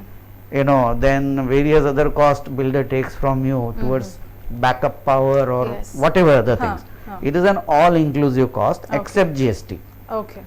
That should be 45 lakhs. 45 lakhs. Okay. Okay. Then GST rate will be 1% only. Okay. Okay. So many home buyers, they are not aware of this. So sometimes when they approach the builder and the house is either above 90 square meters carpet area as per RERA defined, or it is above 45 lakhs. Say the house is 47 lakhs. Yes. And he is not aware of it. And he thinks I have to pay GST. Yeah. So above 45 lakhs and above 90 square meters, the GST becomes 5% from 1%. 1% to 5%. Okay. It's a So big you jump. imagine on if you are buying a house which is 47 or 48 lakhs, you are paying another 2 lakhs extra GST just because the cost is more. Yes. So it will be on the entire cost itself, not Yeah. the additional. It's like you say 47 on the 2 lakhs I pay 5%, on the 45 lakhs I pay 1%. It's for the entire It's cost. for the entire cost. It's for the entire cost. So what happens, your liability straight away goes up by 2 lakhs and then you later on regret, oh, if I had known this, I could have saved this 2 lakhs and I could have bought a car. Yeah. So you miss out on that opportunities. Yes, yes. So you should be very well aware that for GST the rule is very simple. Below 45 lakhs and below 90 square meters RERA carpet area, Okay. Okay. your GST will be only 1%. Okay. If any builder tries to mislead you, you should be aware of your rights. And above 45 lakhs or above 90 square meters carpet area, GST is 5%. Okay so Naveen ಅವರೇ, ಈಗ CREDAI president ಆಗಿದ್ದೀರಾ. So builders ಎಷ್ಟು aware ಆಗಿದ್ದಾರೆ ಈ GST ಬಗ್ಗೆ ಅಥವಾ affordable housing ಬಗ್ಗೆ, PMAY ಬಗ್ಗೆ? ಹೇಗಿದೆ ಸಿಚುವೇಶನ್, ಎಸ್ಪೆಷಲಿ ನಮ್ಮ ಮಂಗಳೂರಲ್ಲಿ ಹೇಗಿದೆ ಸಿಚುವೇಶನ್? ನಾವು ಕ್ರೆಡೆಯಲ್ಲಿ ಆದಷ್ಟು ಬಿಲ್ಡರ್ ಗಳಿಗೆ ನಾವು ಎಜುಕೇಟ್ ಮಾಡ್ತಾ ಇರ್ತೀವಿ. ನಮ್ದು ಮಂತ್ಲಿ ಮೀಟಿಂಗ್ಸ್ ಇರ್ತದೆ. ಮಂತ್ಲಿ ಮೀಟಿಂಗ್ ಅಲ್ಲಿ ನಾವು ಇದನ್ನೆಲ್ಲ ಎಕ್ಸ್ಪ್ಲೈನ್ ಮಾಡ್ತೀವಿ. ನಾವು ನ್ಯಾಷನಲ್ ವೈಡ್ ಬೇರೆ ಬೇರೆ ಫೋರಮ್ ಅಲ್ಲಿ ಕ್ವಾರ್ಟರ್ಲಿ ಮೀಟಿಂಗ್ಸ್ ಎಲ್ಲ ಇರುತ್ತೆ, ನಾವು ಎಜುಕೇಟ್ ಆಗ್ತೀವಿ. ಹಾಗೆ ನಮ್ಮ ಮೆಂಬರ್ಸ್ ಗೆ ಎಜುಕೇಟ್ ಮಾಡ್ತೀವಿ. ಇದು ಸ್ವಲ್ಪ ಗೊಂದಲ ಇದೆ, ಯಾಕಂದ್ರೆ ಈ ಗವರ್ಮೆಂಟ್ ಇದು ಇಂಟೆನ್ಷನ್ಸ್ ಚೆನ್ನಾಗಿದೆ, ಆದ್ರೆ ಅದನ್ನು ಇಂಪ್ಲಿಮೆಂಟ್ ಮಾಡ್ತಾರೆ, ಸ್ವಲ್ಪ ಎಕ್ಸ್ಪೆರಿಮೆಂಟ್ ಮಾಡ್ತಾರೆ, ಸ್ವಲ್ಪ ಚೇಂಜ್ ಮಾಡ್ತಾರೆ. ಹಾಗೆ 3-4 ಸರ್ತಿ GST ಚೇಂಜ್ ಆಯ್ತು. ನಮ್ದು PMAY ಅವ್ರು ಹೇಳಿದಂಗೆ ಟೈಮ್ ಎಕ್ಸ್ಟೆನ್ಷನ್, ಏರಿಯಾಸ್, ಇದನ್ನೆಲ್ಲ 2-3 ಸರ್ತಿ ಚೇಂಜ್ ಮಾಡಿ ಈಗ ಒಂದು ಸ್ಟೇಬಲ್ ಆಗಿದೆ. ಸೊ ನಮ್ಗೆ ಏನ್ ಅನ್ಸ್ತಾ ಇದೆ ಅಂದ್ರೆ ಇನ್ನು ಜಾಸ್ತಿ ಗೊಂದಲ ಆಗಲ್ಲ. ಈಗ ಸರ್ ಏನಾದ್ರು ಎಕ್ಸ್ಪ್ಲೈನ್ ಮಾಡಿದ್ರು ಆಲ್ಮೋಸ್ಟ್ ಈಗ ಹಂಗಿರತ್ತೆ. ಅಟ್ ಲೀಸ್ಟ್ ನಮ್ದು ಇಕನಾಮಿಕ್ ಕಂಡೀಷನ್ ನೋಡ್ಬೇಕಾದ್ರೆ next 2 years 3 years at least ಯಾವ್ದು ಚೇಂಜಸ್ ಬರೋದಿಲ್ಲ. ಹೀಗಾಗಿ ಜನರಿಗೂ ನಾವು ಎಜುಕೇಟ್ ಮಾಡ್ಬೋದು. ಈಗ ಮುಂಚೆ ನಮ್ಗೇನೆ ಕಷ್ಟ ಆಗ್ತಾ ಇತ್ತು. ಯಾಕಂದ್ರೆ ಎಷ್ಟೋ ಜನ ಬರ್ತಾರೆ, ಈಗ ಅಂಡರ್ ಕನ್ಸ್ಟ್ರಕ್ಷನ್ ಹೌಸ್ ಇದೆ, ಎಷ್ಟು GST ಬರುತ್ತೆ ಇದರ ಬಗ್ಗೆ. ಸೊ ಅದ್ ನೀವು ಅಪ್ಡೇಟ್ ಆಗಿರ್ದಿದ್ರೆ ಜನರಿಗೂ ಅದು ಮುಟ್ಟುದಿಲ್ಲ. ಅದು ಇವತ್ತು ಏನ್ ಜಾಸ್ತಿ ಕನ್ಫ್ಯೂಷನ್ ಏನಿದೆ ಅಂದ್ರೆ ಈ 100% GST ಅಲ್ಲಿ, ಈ 5% GST ಅಲ್ಲಿ, ಈ 1% GST ಅಲ್ಲಿ ಅಂತ. So basic confusion is the date. It is people don't know that only for projects after April 1st this 5% and see the GST law was different till 31st March 2019. Okay, so those who have booked their houses prior to that time it was 12% GST of the cost of the apartment. But builders were getting the benefit of input tax credit, that is the GST paid on the raw material which they were buying to build the house. So that benefit was going to the builder, but the customer was charged 12%. From 1st April the government gave 2 options to the builders for the ongoing projects. Either you continue in that old scheme only, where you can 12%, you can continue charging 12%. So even now many builders have opted for that because they are getting ITC. And the ITC benefit, what they have done is they have not pocketed the ITC benefit, because in the costing they take it as a credit. So the cost comes down, so the sale price is less. It's very simple, because nothing can be kept in this perfectly competitive market. It is transferred to the project. To the project, the entire project cost. Project cost comes down, sale price comes down. So the benefit is passed on to the purchaser. Now the purchaser has got the benefit of lower cost of the apartment. Then he can't ask for the benefit of lower GST also. So the option was given by the government to the builder for the ongoing project as of 31st March 2019. You can continue in the old scheme and you can continue charging 12%. But for the new projects from 1st April 2019, there is no option. You have to go under the 1% or 5% for residential, but for commercial the same old rate continues. That is 12%. And the builder gets the benefit of the ITC. So this is to mostly promote residential premises itself. So right now, some customers are very confused. When they ask a builder, what is the rate of GST, he will be getting either 1% or 5%. But he is paying 12% because he booked prior to 31st March 2019. So he gets confused. He feels builder is cheating him, but that's not the case. That is the way the law has been designed, and that is what he has to understand. So ನೀವು ಯಾವುದೇ bookings ಮುಂಚಿತವಾಗಿ ಅಂದ್ರೆ 31st March 2019 ಗಿಂತ ಮುಂಚೆ ಮಾಡಿದ್ರೆ 12% GST ಬಿಲ್ಡರಿಗೆ input credit ಸಿಗುವಂತದ್ದು. ಆ ಲಾಭವನ್ನ consumer ಬೈಯರ್ಸ್ಗೆ actually pass ಮಾಡಿರ್ತಾರೆ, ಯಾಕಂದ್ರೆ ಎಂಟೈರ್ ಕಾಸ್ಟ್ ಕಮ್ಮಿ ಆಗಿರುತ್ತೆ ಅನ್ನುವಂಥದ್ದು. ಈ 1st April 2019 ನಂತರ ನಾವು ಬುಕ್ ಮಾಡಿದ್ರೆ ಆವಾಗ 5% and 1% ಆಪ್ಷನ್ಸ್ ಇರುವಂತದ್ದು. But there is a downside to this, because now there is no input tax credit benefit to the builder. Now what happens is, when a builder is selling an apartment, say for 4,000 a square foot, he roughly gets a benefit of around 350 rupees to 400 rupees as ITC. Now that benefit is not available. So what happens is, he is forced to increase his sale price. Because earlier he was factoring this into the cost saving, and he was able to reduce the sale price. Now that benefit is not available to the builder, so the sale price has to go up. Now when the sale price goes up, the house purchaser gets confused. that market is slow, Yeah. and you are asking for higher price, so he is not able to understand. Okay. So this is the one good forum where we can reach out to the home buyers, Yes. that this is the reason, because there is no ITC benefit, the cost has gone up for the builders, Okay. and that's why they have increased the prices. Okay okay so ಇವಾಗ ನಾವು generally ಹೇಳುವಾಗ apartment purchase ಮಾಡೋದಾ ಅಥವಾ ಈ normal ನಾವು independent house purchase ಮಾಡೋದು ಅಂತ ಎಷ್ಟೋ ಜನ ನಿಮ್ಮ ಹತ್ರ ಬಂದು ಕೇಳ್ತಾ ಇರಬಹುದು. ಈಗ ಇಂಡಿಪೆಂಡೆಂಟ್ ಮನೆ ಬೇಕು ಮಕ್ಕಳಿಗೆ, ಅಂದ್ರೆ ಒಂದು ಆಟ ಆಡ್ಲಿಕ್ಕೆ ಜಾಗ ಬೇಕು, ಅಥವಾ ಹಾಗೆ ನಾವು ಮನೇಲಿ ನಾಯಿ ಇದೆ ಅಥವಾ ಒಂದು ಗಾಡಿ ಇಡಬೇಕು ಅನ್ನುವಂಥದ್ದೆಲ್ಲ ಇರುತ್ತೆ. ಸೊ ಯಾವ ಮನೆ ಆಕ್ಚುಲಿ ಸೂಟೇಬಲ್? ಒಂದು ಇಂಡಿಪೆಂಡೆಂಟಿಗೆ ಹೋಗ್ಬೇಕಾ ಅಥವಾ ಅಪಾರ್ಟ್ಮೆಂಟ್ ಅಲ್ಲಿ ಇದ್ರೆ ಒಂಥರ ಶಾಂತಿ ನೆಮ್ಮದಿ ಇರುತ್ತಾ? ಯಾವ ರೀತಿ ಹೇಳಿ? ಇದು ಯಾವಾಗಲೂ ನಮ್ಗೆ ಕೇಳಲಿಕ್ಕೆ ಸಿಗ್ತದೆ ಈ ಕ್ವಶನ್ ಅನ್ನ. ಇದರಲ್ಲಿ ಮೇಜರ್ಲಿ ನಿಮ್ದು ಬರೋದು ಟೇಸ್ಟ್. ಓಕೆ, ಕೆಲವರಿಗೆ ಸ್ವಲ್ಪ ಮೇಲೆ ಮೇಲೆ ಇದ್ರೆ ಆರಾಮ್ ಅನ್ಸತ್ತೆ, ಕೆಲವರಿಗೆ ನಮ್ ನೆಲದಲ್ಲಿ ಬೇಕು, ನನ್ನ ಮನೆ ಮುಂದೆ ಗಿಡ ಬೇಕು, ಇದೆಲ್ಲ ಈ ಟೈಪ್ ಇದಿರುತ್ತೆ. ಎರಡರದ್ದು ಅಡ್ವಾಂಟೇಜ್ ಡಿಸ್ಅಡ್ವಾಂಟೇಜ್ ಇದೆ. ಈ ಕೆಳಗಡೆ ಗಿಡ ಎಲ್ಲ ಇರೋದ್ರಲ್ಲಿ ನಮ್ ಏನಾದ್ರು ಕ್ರಿಮಿ ಮನೆಗೆ ಬರೋದು, ಕೀಟ ಮನೆಗೆ ಬರೋದು, ಇಂಥದ್ದೆಲ್ಲ ಇರುತ್ತೆ ಒಂದು. ಅಪಾರ್ಟ್ಮೆಂಟ್ಸ್ ಅಲ್ಲಿ ಆ ಪ್ರಾಬ್ಲಮ್ ಸ್ವಲ್ಪ ಕಡಿಮೆ. ಆದ್ರೆ ಈ ಇಂಡಿಪೆಂಡೆಂಟ್ ಮನೆ ಬೇಕಂದ್ರೆ ಅವ್ರಿಗೂ ನಾನು ಏನ್ ಸಜೆಷನ್ ಮಾಡ್ತೀನಿ ಅಂದ್ರೆ, ಈ ಸ್ಟ್ಯಾಂಡ್ ಅಲೋನ್ ಮನೆ ತಗೋಬೇಡಿ. ಸ್ಟ್ಯಾಂಡ್ ಅಲೋನ್ ಅಂದ್ರೆ ಎಲ್ಲಿ ನಾನೊಂದು 10 ಸೆನ್ಸ್ ಜಾಗ ಪರ್ಚೇಸ್ ಮಾಡಿ ನಾನೊಂದು ಮನೆ ಕಟ್ಕೊಂಡಿರ್ತೀನಿ ಅಂತ. ಇದ್ರಲ್ಲಿ ಏನಾಗತ್ತೆ, ಅವ್ರಿಗೆ ಆ ಸೆಕ್ಯೂರಿಟಿ ಇರೋದಿಲ್ಲ, ವಾಚ್ಮ್ಯಾನ್ ಇರೋದಿಲ್ಲ, ಒಂದು ಅಮ್ಯುನಿಟೀಸ್, ಕ್ಲಬ್ ಹೌಸ್ ಇದೆಲ್ಲ ಇರೋದಿಲ್ಲ. ಅದಕ್ಕೆ ತುಂಬಾ ಜನರಿಗೆ ಗೊತ್ತಿಲ್ಲ, ಈ ಗೇಟೆಡ್ ಕಮ್ಯುನಿಟಿ ಅಂತ ಇದೆ. ಮುಂಚೆ ಮಂಗಳೂರಲ್ಲಿ ಖಾಲಿ ಲೇಔಟ್ಸ್ ಇತ್ತು. ಲೇಔಟ್ ಅಂದ್ರೆ ಒಂದ್ ಜಾಗನ ಪೀಸ್ ಪೀಸ್ ಮಾಡಿದ್ರು, ಮಾರಿದ್ರು, ಡೆವಲಪರ್ ಎತ್ಕೊಂಡು ಹೋದ್ರು. ಅಲ್ಲಿ ಫೆಸಿಲಿಟೀಸ್ ಇರೋದಿಲ್ಲ, ಅಲ್ಲಿ ಸೆಕ್ಯೂರಿಟಿ ಇರೋದಿಲ್ಲ.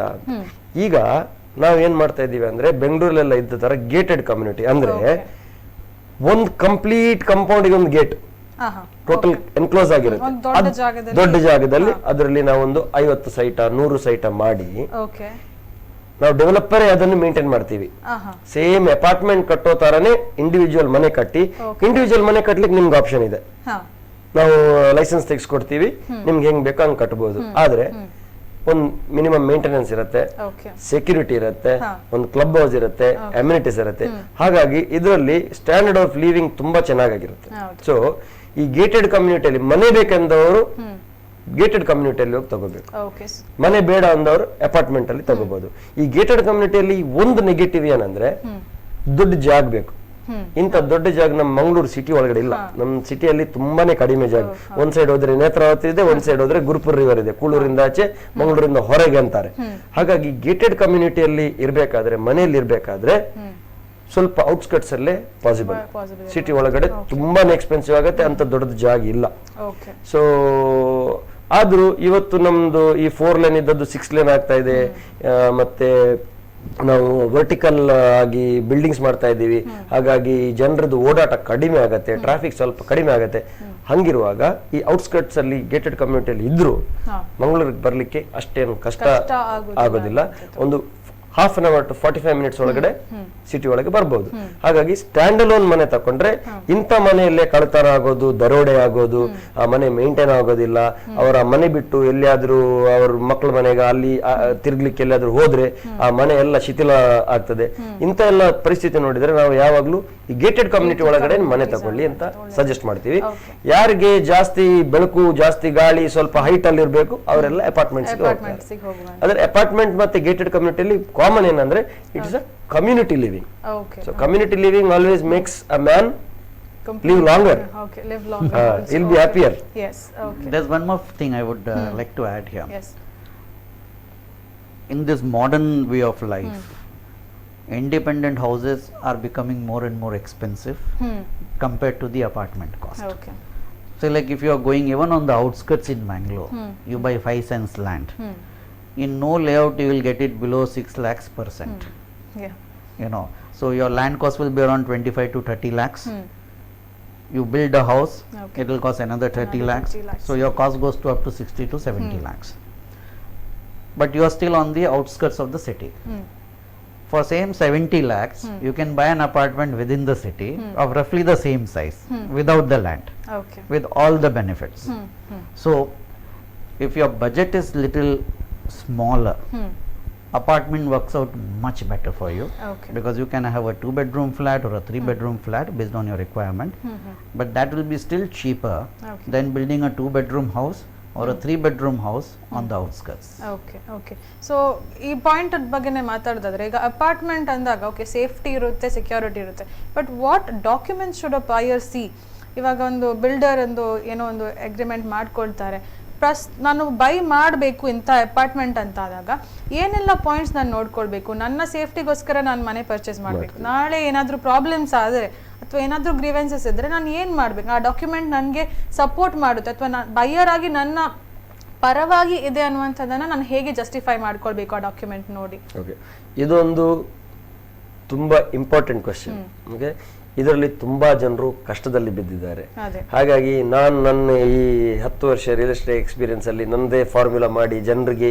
ಹೇಗೆ ಪ್ರೊಟೆಕ್ಷನ್ ಕೊಡಬೇಕು ಇಂಥದ್ದು ಓಕೆ ನಾವು ಸ್ವಲ್ಪ ಕಡಾಯಿ ಬಿಲ್ಡರ್ಸ್ ಸ್ವಲ್ಪ ಸರಿಯಾಗಿರ್ತೇವೆ ಆದ್ರೂ ನಮ್ಮ ದೇಶದಲ್ಲಿ ಈ ಡಾಕ್ಯುಮೆಂಟೇಶನ್ ಇಷ್ಟು ಕಾಂಪ್ಲಿಕೇಟ್ ಆಗಿರುತ್ತೆ ಯಾವುದೋ ಕೇಸ್ ಇರುತ್ತೆ ನಮಗೆ ಗೊತ್ತಿರೋದಿಲ್ಲ ಇಂಥದ್ದೆಲ್ಲ ಪರಿಸ್ಥಿತಿ ಇರುತ್ತೆ ಹಾಗಾಗಿ ಈಗ ಒಂದು ಬೈಯರ್ ಒಂದು ಅಮಾಯಕ ಲೈಫಲ್ಲಿ ಒಂದು ಮನೆ ತಗೊಳ್ಳೋನು ಎಲ್ಲಿಯಾದ್ರೂ ಇಂಥ ಒಂದೊಂದು ಸಂದರ್ಭದಲ್ಲಿ ಸಿಕ್ಕಾಕೊಂಡು ಅವ್ರ ಎಂಟೈರ್ ಲೈಫ್ ನಷ್ಟ ಆಗಿ ಹೋಗುತ್ತೆ ಹಾಗಾಗಿ ಅವರು ತುಂಬಾ ಕೇರ್ಫುಲ್ ಆಗಿ ಏನ್ ಡಾಕ್ಯುಮೆಂಟೇಶನ್ ಮಾಡಬೇಕು ಅಂತ ಇದು ಮಾಡ್ಬೇಕು ಈಗ ನೋಡಿ ಸ್ವಲ್ಪ ಎಜುಕೇಟೆಡ್ ಇದ್ದವರಿಗೆ ಈಗ ಪರವಾಗಿಲ್ಲ ಈಗ ರೇರಾ ನಂಬರ್ ಇದೆ ಅಂತ ಫಸ್ಟ್ ಕೇಳಬೇಕು ರೇರಾ ನಂಬರ್ ಇದೆ ಅಂದ್ರೆ 90% ಒಂದು ಪ್ರಾಬ್ಲಮ್ ಸಾಲ್ವ್ ಆಯ್ತು ಮುಂಚೆ ರೇರಾ ಇಲ್ಲದಿದ್ದಾಗ ಇದು ಸಮಸ್ಯೆ ತುಂಬಾ ಜಾಸ್ತಿ ಇತ್ತು ಇವತ್ತು ರೇರಾದಲ್ಲಿ ಹೆಂಗಿದೆ ಅಂದ್ರೆ 100% ಡಾಕ್ಯುಮೆಂಟೇಶನ್ ಇರದೆ ನಾವು ಒಂದು ಬೋರ್ಡ್ ಹಾಕುವಾಗೆ ಇಲ್ಲ ಒಂದು ಅಡ್ವರ್ಟೈಸ್ ಹಾಕುವಾಗೆ ಇಲ್ಲ ಯಾರೋ ಬೇರೆ ಬ್ರೋಕರ್ ಅವರು ನಮ್ಮ ಹೆಸರಲ್ಲಿ ಆನ್ಲೈನ್ ಆಡ್ ಹಾಕಿದಕ್ಕೆ ನಾವು ಫೈನ್ ಕಟ್ಟಿದೀವಿ ನಮ್ಗೆ ನೋಟಿಸ್ ಬರುತ್ತೆ ಮತ್ ನಾವು ಹೋಗಿ ಎಕ್ಸ್ಪ್ಲೇನ್ ಮಾಡಿದೀವಿ ನೋಡಿ ಈ ಆಡ್ ನಾವು ಕೊಟ್ಟೇ ಇಲ್ಲ ನನ್ನ ಅಕೌಂಟ್ಸ್ ಬುಕ್ ತೋರಿಸಿದೀವಿ ನಾವು ಪೇಮೆಂಟ್ ಮಾಡಿಲ್ಲ ಅಂತ ಅದ್ರ ಮೇಲೆ ಅದು ಕ್ಯಾನ್ಸಲ್ ಮಾಡಿದ್ರು ಹಾಗಾಗಿ ರೇರಾ ನಂಬರ್ ಇಲ್ಲದಿದ್ದೆ ಯಾವುದನ್ನು ಪರ್ಚೇಸ್ ದಯವಿಟ್ಟು ಮಾಡಬೇಡಿ ಸೇಫ್ಟಿಗೋಸ್ಕರ ಇದು ಒಂದು ಆಸ್ಪೆಕ್ಟ್ ಇನ್ನೊಂದು ಆಸ್ಪೆಕ್ಟ್ ನೀವು ಒಂದು ದೊಡ್ಡ ಪ್ರಾಪರ್ಟಿ ತಗೊಳ್ತಾ ಇದ್ದೀರಿ ಒಂದು 1 ಕೋಟಿದ 50 ಲಕ್ಷದ ನಾನು ಯಾವಾಗ್ಲೂ ಕಸ್ಟಮರ್ಗೆ ಏನ್ ಹೇಳೋದಂದ್ರೆ ನಿಮ್ಮ ಹತ್ರ ಫುಲ್ ದುಡ್ಡಿದೆ ಓಕೆ ಆದ್ರೂ ನಿಮ್ಗೆ ಆ ಬಿಲ್ಡರ್ ಪರಿಚಯ ಇಲ್ಲ ಆ ಏರಿಯಾ ಗೊತ್ತಿಲ್ಲ ಸಪೋಸ್ ಸೇ ನಾವು ಈಗ ನಾನೀಗ ಬೆಂಗಳೂರಿಗೆ ಹೋದೆ ನಂಗೆ ಬೆಂಗಳೂರು ವಿಷಯ ಎಷ್ಟು ಗೊತ್ತಿರುತ್ತೆ ಅಥವಾ ನಾನು ನಾಳೆ ಟ್ರಾನ್ಸ್ಫರ್ ಆಗಿ ನಾನು ಬಾಂಬೆಗೆ ಹೋದೆ ಎಷ್ಟು ಗೊತ್ತಿರುತ್ತೆ ಅಲ್ಲಿ ಸಿಸ್ಟಮ್ ಎಷ್ಟು ಗೊತ್ತಿರುತ್ತೆ ಪ್ರತಿ ಸ್ಟೇಟ್ ಅಲ್ಲಿ ಲಾ ಚೇಂಜ್ ಆಗ್ತಾ ಇರುತ್ತೆ ಲ್ಯಾಂಡ್ ಲಾಸ್ ಇದೆಲ್ಲ ನಮ್ಗೆ ಇದರಿಂದ ಸೇಫ್ ಗಾರ್ಡ್ ಹೇಗೆ ಮಾಡೋದು ನನ್ನ ಹತ್ರ ದುಡ್ಡಿದೆ ತಗೊಳ್ಳಿಕ್ಕೆ ಬಾಂಬೆಯಲ್ಲಿ ಆದ್ರೆ ನನ್ಗೆ ಹೆದರಿಕೆ ಈ ಬಿಲ್ಡರ್ ಕೊಡ್ತಾನ ಇಲ್ವಾ ಏನ್ ಮಾಡ್ತಾನ ಅಂತ ಓಕೆ ಇವತ್ತು ರೇರಾ ಇದೆ ಇಂಪಾರ್ಟೆಂಟ್ ಏನಂದ್ರೆ ಒಂದು ಚಿಕ್ಕದು ನಿಮ್ಮ ಹತ್ರ ದುಡ್ಡು ಇದ್ರೂ ಒಂದು ಚಿಕ್ಕ ಬ್ಯಾಂಕ್ ಲೋನ್ ಮಾಡಿ ಹೌಸಿಂಗ್ ಲೋನ್ ಯಾಕಂದ್ರೆ ಹೌಸಿಂಗ್ ಲೋನ್ ಅನ್ನ ನೀವು ಕ್ಲೋಸ್ ಮಾಡಿದ್ರೆ ನಿಮ್ಗೆ ಪ್ರೀ ಕ್ಲೋಜರ್ ಚಾರ್ಜಸ್ ಇಲ್ಲ ಓಕೆ ಸೊ ಒಂದು ಚಿಕ್ಕ ಹೌಸಿಂಗ್ ಲೋನ್ ಮಾಡಿ ಈ ಹೌಸಿಂಗ್ ಲೋನ್ ಮಾಡುವಾಗ ಏನ್ ಮಾಡ್ತಾರೆ ಎಲ್ಲ ಡಾಕ್ಯುಮೆಂಟ್ಸ್ ವೆರಿಫೈ ಆಗುತ್ತೆ ಬ್ಯಾಂಕ್ ಅವ್ರು ಮಾಡ್ತಾರೆ ಅವ್ರ ಲೀಗಲ್ ಪ್ಯಾನಲ್ ಇದೆ ಎಲ್ಲ ಚೆಕ್ ಮಾಡ್ತಾರೆ ನೀವು ಒಂದು ಕೋಟಿದ ಮನೆ ತಗೊಳ್ಳೋದು 5 ಲಕ್ಷ ಆದ್ರೂ ಲೋನ್ ಮಾಡಿ ಆಮೇಲೆ ಎಲ್ಲ ಸರಿ ಆದ್ಮೇಲೆ ಒಂದು 6 ತಿಂಗಳಲ್ಲಿ ಲೋನ್ ಅನ್ನು ಕ್ಲೋಸ್ ಮಾಡಿಬಿಡಿ so you lose very little or nothing but mental peace safety wise this is the best option so ನಾನು ಯಾವಾಗ್ಲೂ ಹೇಳ್ತೀನಿ ಚಿಕ್ಕದಾದ್ರೂ ಒಂದು ಬ್ಯಾಂಕ್ ಲೋನ್ ಮಾಡಿ ಸ್ಪೆಷಲಿ ನಿಮ್ಗೆ ಆ ಬಿಲ್ಡರ್ದು ಪರಿಚಯ ಇಲ್ಲ ಆ ಊರಿದ್ದು ಜಾಸ್ತಿ ಪರಿಚಯ ಇಲ್ಲ ಹೊಸ ಜಾಗದಲ್ಲಿದ್ದೀರಿ ಇದು ಮೋಸ ಆಗುವ ಚಾನ್ಸ್ ಕಡಿಮೆ ಇರುತ್ತೆ ಸೊ ಆದಷ್ಟು ಆಗುವಾಗ ಎಲ್ಲ ಚೆಕ್ ಆಗಿದೆ ಅಂತ ಒಂದು ಸ್ಯಾಟಿಸ್ಫ್ಯಾಕ್ಷನ್ ಇದ್ದಾಗ ನಿಮ್ಗೂ ಒಂದು ಮನೆಯಲ್ಲಿ ಇರೋದಕ್ಕೆ ಖುಷಿ ಆಗುತ್ತೆ what are the important points ಒಬ್ಬ ಬೈಯರ್ ಏನೆಲ್ಲ ತನ್ನ ಆಲೋಚನೆಯಲ್ಲಿ ಅಥವಾ ಪಾಯಿಂಟ್ಸ್ ಅಲ್ಲಿ ಇಟ್ಕೊಳ್ಬೇಕು ಅನ್ನುವಂಥದ್ದು ಸೊ ಬೇರೆ ಏನು ಆಸ್ಪೆಕ್ಟ್ಸ್ ಅನ್ನ ನಾವು ಕನ್ಸಿಡರ್ ಮಾಡ್ಕೊಳ್ಬೇಕು ಅನ್ನುವಂಥ ಒಂದು ವಿಚಾರ ಹೇಳ್ತೀರಾ sir see important thing what a buyer has to look at is the builder's past track record how many projects he has delivered, whether he has occupation certificate for most of the completed projects, and he has a right to ask for copies of the OCs of the previous projects also, so that gives him the confidence. Second thing is he can even visit the completed projects and check for himself what is the quality. And most of these residential projects, there will be one apartment owners association which will be functioning. They can meet the concerned president or secretary of that apartments owners association and talk to him about the quality of the building. So that way he will get the first hand information about the quality which the builder has delivered in the past. So this is very important homework. Second thing is where there are a lot of third party certifications happening. You know, you have ISO certifications, you have CRISIL certifications, ICRA certifications. So in metros, most builders get their projects certified by either ICRA or CRISIL. Okay. Now if a builder has that certificate, it's an added assurance that an independent credit rating agency has verified the title papers, builder's financial records, you know, whether builder is financially capable of completing the project or not. Okay. And these rating agencies review the project on an annual basis with regards to the deadlines given, targets given, completion dates and everything. So that becomes an additional advantage for the purchaser if a particular project is credit rated. Credit rated. One more thing the builder has to, the buyer has to see is whether the builder is a member of India Green Building Council. Okay. Because if a builder is a member of India Green Building Council, there is one more agency which looks at sustainable development. Okay. Okay. Because today sustainable development is the most important aspect. We have water scarcity, we have environment related issues, Yes. and any builder who is committed to a sustainable development will definitely be a builder who will also deliver in time. Okay. Okay. Otherwise, you know, he will not look at all these green aspects. See, green aspects are connected to heart. A builder whose heart is large, who wants to spend some more money so that the building is green, Yes. will definitely deliver also. So that the connection comes in. Yes. So these are the few things he has to look at. Okay.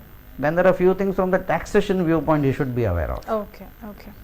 See, every property which is above 30 lakhs, the buyer should have a PAN number, the Okay. seller should have a PAN number. Okay. Okay. If you register the property without PAN number, be sure one letter will come from the income tax that you have bought this property and you have not quoted the PAN number. Okay. Please declare the source of income from where you have bought this property. Okay. So the buyer and the seller both should have PAN number, and the PAN number should be entered in the sale deed also. Okay. Okay. If it is not entered, you have a problem. Okay. The second thing the buyer should be very clearly aware of under the Income Tax Act, if the property value is above 50 lakhs, when I say property value, means it includes the land cost, construction cost, car park cost, all put together. That is the complete value of the sale deed where the entire combined value is mentioned. Okay. If that exceeds 50 lakhs, then under section 194 IA Okay. of the Income Tax Act, he is liable to deduct 1% TDS. Okay. Okay. He need not obtain a TAN number, that is for so TDS. ಒಂದು ಕರೆ ಇದೆ, ಸ್ವೀಕರಿಸಿ ಮಾತಾಡೋಣ. Hello. Hello. Hello, ನಮಸ್ತೆ sir, ನಿಮ್ಮ ಹೆಸರು ಹೇಳಿ. ನನ್ನ ಹೆಸರು ರಜನೀಶ್ ಬಿಸಿಯೋಡಿಂದ. ಓಕೆ, ರಜನೀಶ್ ಅವರೇ, ನಿಮ್ಮ ಪ್ರಶ್ನೆ ಕೇಳಿ. ಈಗ ರಿಯಲ್ ಎಸ್ಟೇಟ್ ಅಲ್ಲಿ ಇನ್ವೆಸ್ಟ್ ಮಾಡ್ಲಿಕ್ಕೆ ರೈಟ್ ಟೈಮ್ ಇದು? ಓಕೆ, ಅಂದ್ರೆ ಎಲ್ಲಿ ನಿಮ್ಗೆ ಇನ್ವೆಸ್ಟ್ ಮಾಡ್ಲಿಕ್ಕಿದೆ? ಮಂಗಳೂರಲ್ಲಿ ಇನ್ವೆಸ್ಟ್ ಮಾಡೋದಾದ್ರೆ. ಓಕೆ. ಓಕೆ, ಸೊ ಮಂಗಳೂರಲ್ಲಿ ಈಗ ಇನ್ವೆಸ್ಟ್ ಮಾಡ್ಬೋದು ಅಂದ್ರೆ ಪ್ರೈಸಸ್ ಈಗ ರೇಟ್ ಹೈ ಆಗ್ತಿದೆ, ಲೋ ಆಗ್ತಿದೆ, ಯಾವ ರೀತಿ ಇನ್ವೆಸ್ಟ್ ಮಾಡ್ಬೋದು ಅನ್ನುವಂಥದ್ದು? See, real estate has gone through a correction for the last 4 years. Okay. Because 2013 was the peak for the real estate in the last cycle, and for the last 5-6 years it has been either stable or moving slowly downwards. Okay. Despite the construction cost going up, despite the land price going up, the sale price of the apartment has slightly come down over a period of 5 to 6 years. Okay. Today the replacement cost, that is putting up a new building in the same location, is 15 to 20% higher than the sale price of the under construction or completed building. Okay. So whenever the replacement cost is 15 to 20% higher than the existing price, normally we in the financial terms call it bottoming out of the market. Means the market is at such a bottom level that it is very attractive to buy. Okay. So, and at this point in time, builders are in a mood to give you discounts. Builders are in a mood to give you certain freebies also. Okay. And they want to sell their flats. Okay. So even if they may be incurring a loss, they are still willing to give certain benefits so that the stock gets liquidated. So this is the right time to buy. Choose your location. Okay. Choose your builder wisely. Bargain to the extent possible. Okay. and buy your apartment. Okay, so Rajneesh ಅವರೇ ನಿಮ್ಮ ಪ್ರಶ್ನೆಗೆ ಉತ್ತರ ಸಿಕ್ತು ಅಂತ ಭಾವಿಸ್ತೀವಿ. ಇವಾಗ ನಿಜವಾಗ್ಲೂ ಉತ್ತಮ time ಅಂತ ಹೇಳ್ತಾ ಇದ್ದಾರೆ. ಆದಷ್ಟು ಡಿಸ್ಕೌಂಟ್ಸ್ ಪಡೆದುಕೊಳ್ಳಿ, ಬಾರ್ಗೇನ್ ಮಾಡಿ ಒಂದು ಉತ್ತಮವಾದಂತಹ ಮನೆ ಪರ್ಚೇಸ್ ಮಾಡ್ಕೊಳ್ಳಿ ಅಂತ ಹೇಳ್ತಾ ಇದ್ದೇವೆ. ಧನ್ಯವಾದಗಳು ಕರೆ ಮಾಡಿದ್ದಕ್ಕೆ. ಮತ್ತೆ ಪ್ಲಾನ್ ಲೈಸೆನ್ಸ್ ಎಷ್ಟು important? Plan licence. Okay okay, ಮನೆ ಕಟ್ಟುವಾಗ ಪ್ಲಾನ್ ಎಷ್ಟು ಇಂಪಾರ್ಟೆಂಟ್ ಅನ್ನುವಂಥದ್ದು. ಇದು ಈಗ ನಾವು ಅವರು ಸ್ವಂತ ಮನೆಯದ್ದು, ರಜನೀಶ್ ಅವರೇ ನಿಮ್ಮ ಸ್ವಂತ ಮನೆ ಕಟ್ಟೋದು ಪ್ಲಾನ್ ಕೇಳ್ತಾ ಇದ್ದೀರಾ, ಅಲ್ಲ ನೀವು ಪರ್ಚೇಸ್ ಮಾಡುವ ಬಿಲ್ಡರ್ ಅವರ ಜೊತೆ ಪ್ಲಾನ್? ಸ್ವಂತ ಮನೆ ಕಟ್ಟೋದಾದ್ರೆ ಸ್ವಂತ ಮನೆ ಕಟ್ಟೋದಾದ್ರೆ ನೋಡಿ, ಸ್ವಂತ ಮನೆ ಕಟ್ಟೋದಾದ್ರೆ ಸಹ ಎಲ್ಲ ನಮ್ಮ ದೇಶದಲ್ಲಿ ಲೀಗಲಿ ಹೋದ್ರೇನೆ ಉತ್ತಮ. ಇವತ್ತು ಎಲ್ಲ ಡಿಜಿಟಲ್, ಯಾವುದನ್ನು ಮುಚ್ಚುಮರೆ ಮಾಡುವಂಗಿಲ್ಲ. ಪ್ರತಿ ಒಂದು ಗ್ರಾಮಕ್ಕೆ ಪ್ಲಾನ್ ಸ್ಯಾಂಕ್ಷನ್ ಮಾಡುವ ಒಂದು ಅಥಾರಿಟಿ ಇದೆ. ಅರ್ಬನ್ ಅಲ್ಲಿ ಕಾರ್ಪೊರೇಷನ್ಸ್ ಇದೆ, ಮತ್ತೆ ಪಂಚಾಯತ್ಸ್ ಇದೆ, ಮತ್ತೆ ಮುನ್ಸಿಪಾಲಿಟೀಸ್ ಇದೆ, ಮತ್ತೆ PDO ಲೆವೆಲ್ ಅಲ್ಲಿ, ಗ್ರಾಮ ಪಂಚಾಯತ್ ಅಲ್ಲಿ ಎಲ್ಲ ಕಡೆ ಈ ಒಂದು ಪ್ಲಾನ್ ಸ್ಯಾಂಕ್ಷನ್ ಮಾಡುವ ಒಂದು ಅಥಾರಿಟಿ ಇದೆ. ಹಾಗಾಗಿ ನಿಮ್ಮ ಪ್ಲಾನ್ ಅನ್ನ ನೀವು ಯಾವಾಗಲೂ ನಿಮ್ಮ ಕ್ಲೋಸೆಸ್ಟ್ ಅಥಾರಿಟಿ ಹತ್ರ ಸ್ಯಾಂಕ್ಷನ್ ಮಾಡಿಕೊಂಡೇ ಮನೆ ಕಟ್ಟಿದ್ರೆ ಉತ್ತಮ. ಅದರಲ್ಲಿ ತುಂಬಾ ಜನರಿಗೆ ಗೊತ್ತಿರೋದಿಲ್ಲ ಏನಂದ್ರೆ, ನಾವು ಮನೆ ಕಟ್ಟಬೇಕಾದ್ರೆ ಸ್ವಲ್ಪ ಚೇಂಜಸ್ ಮಾಡ್ತಾ ಇರ್ತೀವಿ, ಆಗತ್ತೆ ಚೇಂಜಸ್. ಈ ಚೇಂಜಸ್ ಅನ್ನು ಆ ಪ್ಲಾನ್ ರಿವಿಷನ್ ಅಂತ ಒಂದು ಆಪ್ಷನ್ ಇದೆ. ಈ ಕಂಪ್ಲೀಷನ್ ಸರ್ಟಿಫಿಕೇಟ್ ತಗೊಳ್ಳುವ ಮುಂಚೆ ನಿಮ್ಮ ಎಕ್ಸಿಸ್ಟಿಂಗ್ ಪ್ಲಾನ್ ಅನ್ನ ರಿವಿಷನ್ ಮಾಡಿಕೊಂಡೇ ಕಂಪ್ಲೀಷನ್ ತಗೊಳ್ಳಿ. ನಿಮ್ಗೆ ಫ್ಯೂಚರ್ ಅಲ್ಲಿ ಟ್ಯಾಕ್ಸೇಷನ್ ಪರ್ಪಸ್ಗೆ ಅದನ್ನು ರೀಸೇಲ್ ಮಾಡುವ ಟೈಮಲ್ಲಿ ಆ ಬೈಯರ್ ಚೆಕ್ ಮಾಡ್ತಾರೆ. ಹಾಗಾಗಿ ಎಲ್ಲ ಸಿಸ್ಟಮ್ಯಾಟಿಕಲಿ ಕರೆಕ್ಟ್ ಇದ್ರೇನೆ ಉತ್ತಮ. Not only that, I'll add one more point. We had a property card system which had come up, which has been just put off for the time being, but it is going to be the system throughout the country. If your license plan is different than the actual building plan, then again to get a property card becomes a problem. Okay. So even if you have got an OC, no problem, file for a revised application, change your revised plan, pay certain fees, but get the OC as per the revised plans. Okay, so ಎಲ್ಲ revise ಮಾಡಿಕೊಂಡು ಆದಷ್ಟು ಸರಿಯಾದ licence ಎಲ್ಲ match ಹಾಕೊಂಡೇ ಇಟ್ಕೊಳ್ಳೋದು ಒಳ್ಳೇದು ಅನ್ನೋದು. Okay, Rajneesh ಅವರೇ ಕರೆ ಮಾಡಿದ್ದಕ್ಕೆ ಧನ್ಯವಾದಗಳು. ಸೊ ಇದಾಗಲೇ ನಾವು ಮಾತಾಡ್ತಿದ್ದು buyers point of view. So I was talking about the TDS. So any apartment which is above 50 lakhs, buyer has to deduct 1% TDS. He need not take a TAN number. He need not file a TDS return. He has to just deduct the thing, make a challan, and pay the challan to the income tax department. If he does not understand this, he can ask the builder for the help. Many builders, many CREDAI members especially, they do this work for clients from their office. So that's one service the builders offer. Otherwise the client has to himself do it. And without this 1% TDS challan, properties will not get registered when you go for registration. So above 50 lakhs, then 1% TDS will be done. Yeah, no, that is the responsibility the buyer has to take when he buys from the builder. But say suppose a buyer is buying from the open market, a resale flat, where the flat is again owned by some individual, not by a builder. Okay, so there he has to approach a CA, see that 1% TDS is deducted if the property value is above 50 lakhs. Two other precautions he has to take. Under the Income Tax Act, section 50CA, he cannot register the property below the stamp duty value. And suppose he registers, he can pay the stamp duty as per the stamp duty value. But if the document value is below the stamp duty value, he should definitely expect again a letter from the income tax department. This letter will go both to the buyer and the seller, that why you have sold the property below the stamp duty value, and why both should not be taxed. The seller will be for capital gains, the buyer will be for undisclosed income. Why both should not be taxed? Then you have to justify before the assessing officer why your property could not fetch the stamp duty value.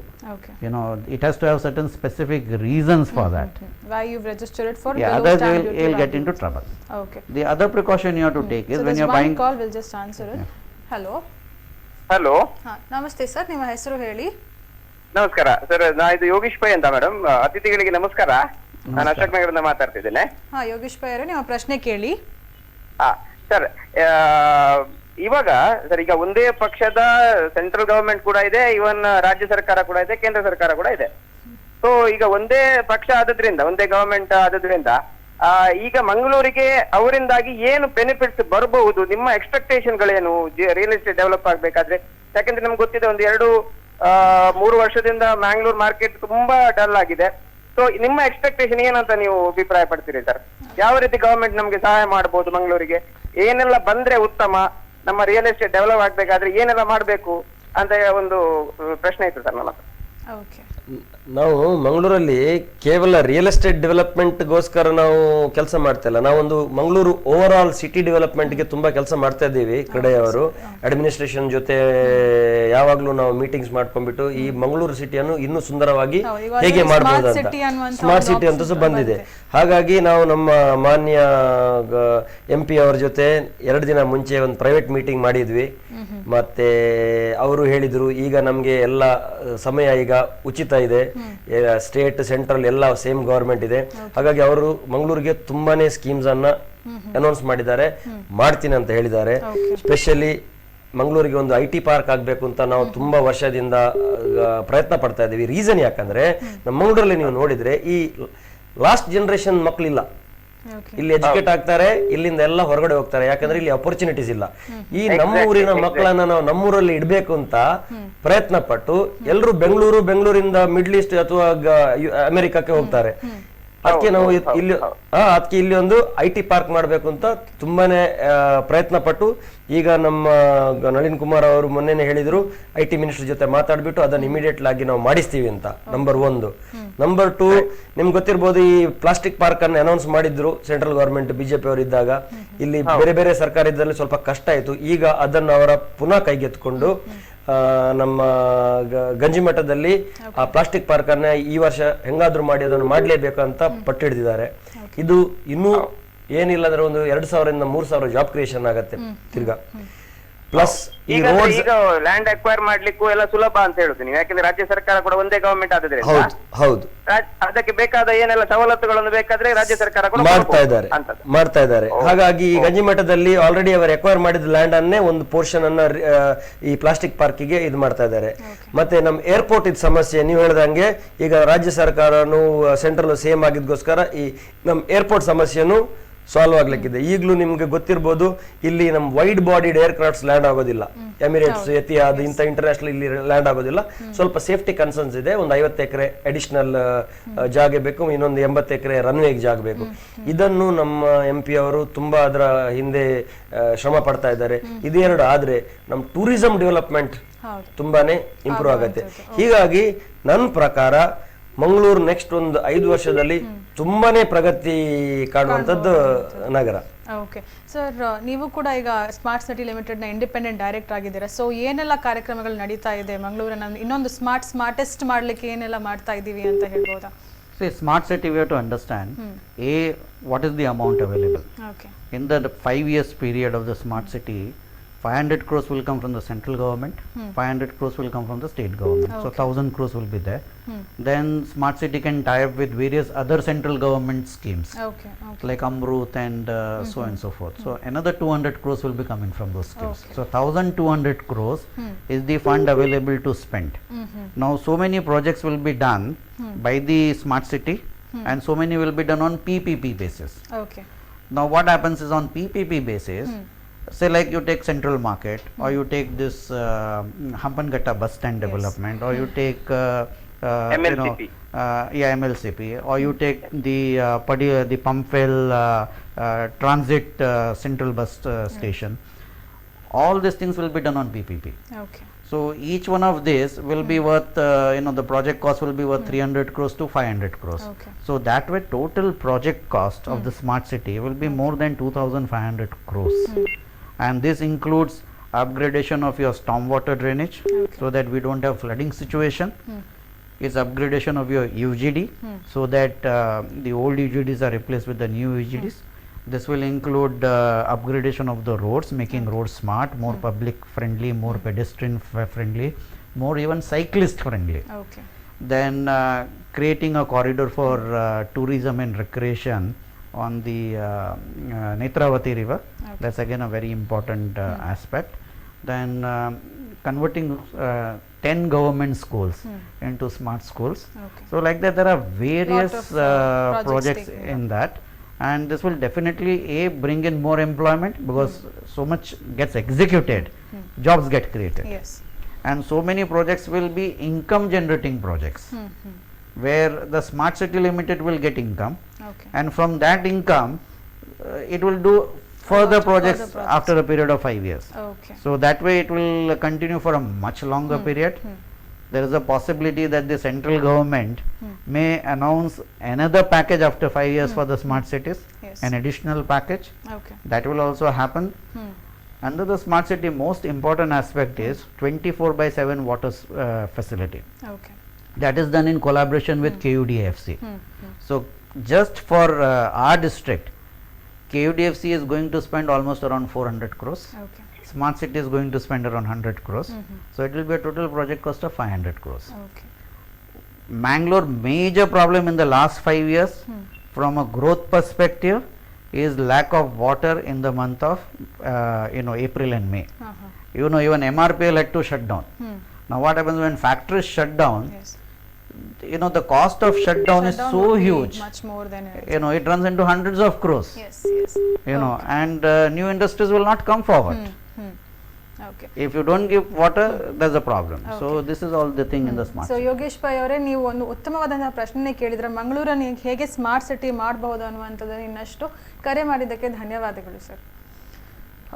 ಇವರು consulting engineer ಕೂಡ ನಮ್ಮ ಒಂದು ಕಾರ್ಯಕ್ರಮಕ್ಕೆ ಬಂದು ಒಂದು guest ಆಗಿ ಬಂದಿದ್ರು. ನಿಜವಾಗ್ಲೂ ಉತ್ತಮವಾದಂತಹ ಪ್ರಶ್ನೆ ಕೇಳಿದ್ರು. ಸೊ ಅದೇ ಸ್ಮಾರ್ಟ್ ಸಿಟಿ ಆಗಲಿಕ್ಕೆ ನಾವಿನ್ನು ದೂರ ಇಲ್ಲ, ಹತ್ತಿರ ಬರ್ತಾ ಇದ್ದೇವೆ. ಇನ್ನಷ್ಟು ಇನ್ವೆಸ್ಟ್ಮೆಂಟ್ಸ್ ಬರ್ಬೋದು ಅನ್ನುವಂಥದ್ದು. ಸರ್, ಇದಕ್ಕಿಂತ ಮುಂಚೆ ನಾವು ಮಾತಾಡಿದ್ದೇನೆಂದರೆ, ಬೈಯರ್ ಇಂಥ ಪಾಯಿಂಟ್ಸನ್ನು ನೋಡ್ಕೊಳ್ಬೇಕು. ಆಸ್ ಎ ಸೆಲ್ಲರ್ ನಾನು ಏನೆಲ್ಲ ಆಲೋಚನೆ ಮಾಡಬೇಕಂತ ಒಂದು ಲಿಸ್ಟ್ ಕೊಡ್ಬೋದಾ? See, when you are selling an apartment,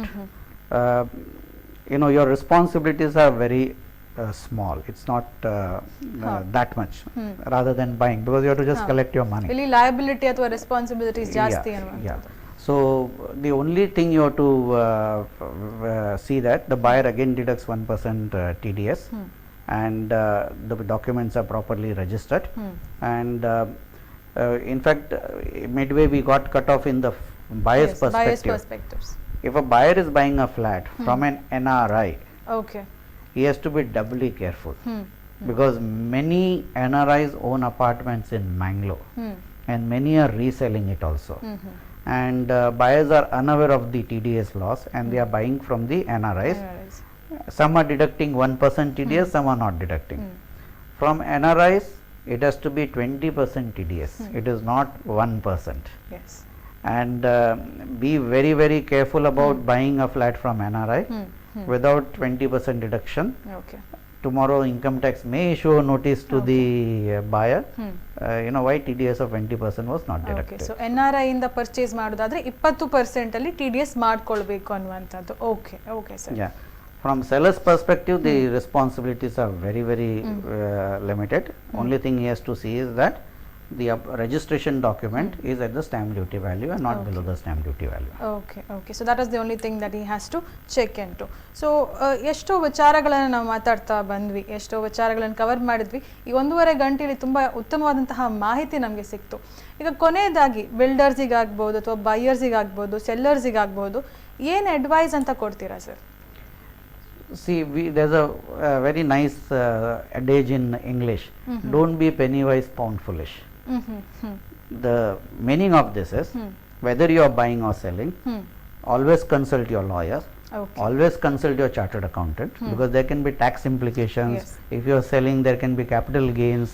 You may have to pay advance tax, you may have to deduct TDS, you may have to file your income tax returns. Please consult your chartered accountant, give all the information, pay their fees, because to save that small fees, Yes. Sometimes may buyer incur, does not consult. Yes. But this will help you in a long way to safeguard your own interest. And RERA is giving you so much of rights. Please ask a lawyer or do a self study of RERA. You will be aware of your rights. Yes. Along with your rights, you have obligations also. Same way for builders. Builders have a lot of responsibilities and obligations, but they also have certain rights. Okay. Say, like if a buyer does not pay builder in time, Then builder can also approach RERA against the buyer. Okay, okay. So it's not only the buyer's thing that he should supply it on, I mean, the builder should supply it on time, but even the buyer should pay him on time. Because if buyers don't pay in time, builders may find it difficult to complete the Yes, project on yes. time, and for a few buyers not paying in time, other buyers will also suffer. True. You know, so both sides there are rights and responsibilities which everyone should be aware of. Okay okay. So Naveen ಅವರೇ, ನೀವೇನು ಹೇಳ್ತೀರಾ? ಏನೆಲ್ಲ ಒಂದು advice ಅಂತ ಕೊಡೋದಾದ್ರೆ ಮಂಗಳೂರಿನವರಿಗೆ ಏನು ಕೊಡ್ತೀರಾ, ಏನು ಹೇಳ್ತೀರಾ? ಮಂಗಳೂರವರಿಗೆ ನೋಡಿ, we are one of the fastest growing city. ನಮ್ಮೂರಲ್ಲಿ ಒಳ್ಳೆ ನೀರು, ಒಳ್ಳೆ ಗಾಳಿ, ಒಳ್ಳೆ ಟ್ರಾನ್ಸ್ಪೋರ್ಟ್ ಸಿಸ್ಟಮ್. ನಾನು ತುಂಬಾ ಊರುಗಳಿಗೆ ಹೋಗಿದ್ದೀನಿ ನಮ್ಮ ದೇಶದೊಳಗೆ. ಇದು ಒಂದು ತುಂಬಾನೇ ಉತ್ತಮ city. Standard of living is very very nice. So happiness quotient ಅಂತ ಒಂದಿದೆ ಇಲ್ಲಿ ಜಾಸ್ತಿ. We are much liveable city. So world ಅಲ್ಲಿ we are on the 51st place in the liveable city. So ಇದನ್ನು ಇನ್ನೂ ನಾವು ಇಂಪ್ರೂವ್ ಮಾಡಬೇಕು. ನಮ್ಮ ಈ ಫ್ಯೂಚರ್ ಜನರೇಷನ್ ಅವರು ಮಂಗಳೂರಲ್ಲಿ ಉಳಿಬೇಕು. ಹಾಗಾಗಿ ನಾವು ತುಂಬಾ ಪ್ರಯತ್ನ ಪಡ್ತಾ ಇದ್ದೀವಿ. ರಿಯಲ್ ಎಸ್ಟೇಟ್ ಬಗ್ಗೆ ಯಾರು ಏನು ಹೆದರ್ಬೇಕಂತ ಇಲ್ಲ. ಇಲ್ಲಿ ಲೋ ಆಗ್ಲಿಕ್ಕೆ ಸ್ವಲ್ಪ ಗಲ್ಫ್ ಅಲ್ಲಿ ಆಯಿಲ್ ಕ್ರೈಸಿಸ್ ಆಯ್ತು, ಅದು ಒಂದು ರೀಸನ್. ಆಮೇಲೆ ಇಕನಾಮಿಕ್ ಕರೆಕ್ಷನ್ಸ್ ಆಗ್ತಾ ಇದೆ. So next 5 years we see a very very large potential for Mangalore. So ಆ ಗ್ರೋತ್ ಪ್ಯಾಟರ್ನ್ ಸರ್ ಹೇಳ್ದಂಗೆ smart city plus all the other things that are being planned for this city. ಈಗ ಈ 4 lane ಎಲ್ಲ 6 lanes ಆಗ್ತಾ ಇದೆ. ಸಾಗರ್ಮಾಲಾ ಯೋಜನೆ ಅಡಿ central government ತುಂಬಾನೇ ಗ್ರಾಂಟ್ಸ್ ಕೊಡ್ತಾ ಇದೆ ರೋಡ್ಸ್ಗೆ, ಪೋರ್ಟ್ ಕನೆಕ್ಟಿವಿಟಿಗೆ. ಸೊ ಇನ್ನೊಂದು 5 ವರ್ಷದಲ್ಲಿ ಏನು ಭಯ ಪಡ್ಬೇಕಂತ ಇಲ್ಲ ಮಂಗಳೂರು ರಿಯಲ್ ಎಸ್ಟೇಟ್ ಇದರಿಂದ. ನಾವು ಹೇಳಿದಾಗೆ ಕೇರ್ಫುಲ್ ಆಗಿ ಇರಿ, ಯಾವುದೆಲ್ಲ ಡ್ಯೂ ಡಿಲಿಜೆನ್ಸ್ ಮಾಡಬೇಕು ಅದನ್ನೆಲ್ಲ ಮಾಡಿ. ಹಾಗಾಗಿ ಜನರಿಗೆ ಯಾವ ತರದ್ದು ತೊಂದರೆ ಇಲ್ಲ. ಸೊ ವೀಕ್ಷಕರೇ, ನಿಮ್ಮ ಹೋಮ್ ಅನ್ನ ಸ್ವೀಟ್ ಹೋಮ್ ಮಾಡಬೇಕಾದ್ರೆ ಇವತ್ತು ಏನೆಲ್ಲ ಹೇಳಿದ್ವಿ ನಾವು, ಅದೆಲ್ಲ ಡೂಸ್ ಅಂಡ್ ಡೋಂಟ್ಸ್ ಅನ್ನ ಫಾಲೋ ಮಾಡಿ ಉತ್ತಮವಾದಂತಹ ಮನೆಯನ್ನ ಪರ್ಚೇಸ್ ಮಾಡಿ ಅಥವಾ ಕನ್ಸ್ಟ್ರಕ್ಟ್ ಮಾಡಿ ಅಂತ ಹೇಳ್ತಾ, ನಿಮಗೆಲ್ಲ ನಮ್ಮ ಕುಡ್ಲ ಹಾಗೂ ನಮ್ಮ ಕರ್ನಾಟಕ ಬ್ಯಾಂಕ್ ವತಿಯಿಂದ ಅನಂತ ಧನ್ಯವಾದಗಳು ಸರ್. ಇಷ್ಟು ಒಳ್ಳೆ ಚರ್ಚೆ ಮಾಡಿದ್ದೀರಾ, ಧನ್ಯವಾದಗಳು. ವೀಕ್ಷಕರೇ, ನಿಮ್ಮಲ್ಲಿವೆ ಬಿಸ್ನೆಸ್ ಕನ್ಫ್ಯೂಷನ್, ನಮ್ಮಲ್ಲಿದೆ Karnataka bank business tonic solution ಅಂತ ಹೇಳುತ್ತಾ ಮುಂದಿನ ವಾರ ಹೊಸ ಅತಿಥಿ ಹಾಗೂ ಹೊಸ ವಿಷಯದೊಂದಿಗೆ ಬರ್ತೇವೆ. ಧನ್ಯವಾದಗಳು.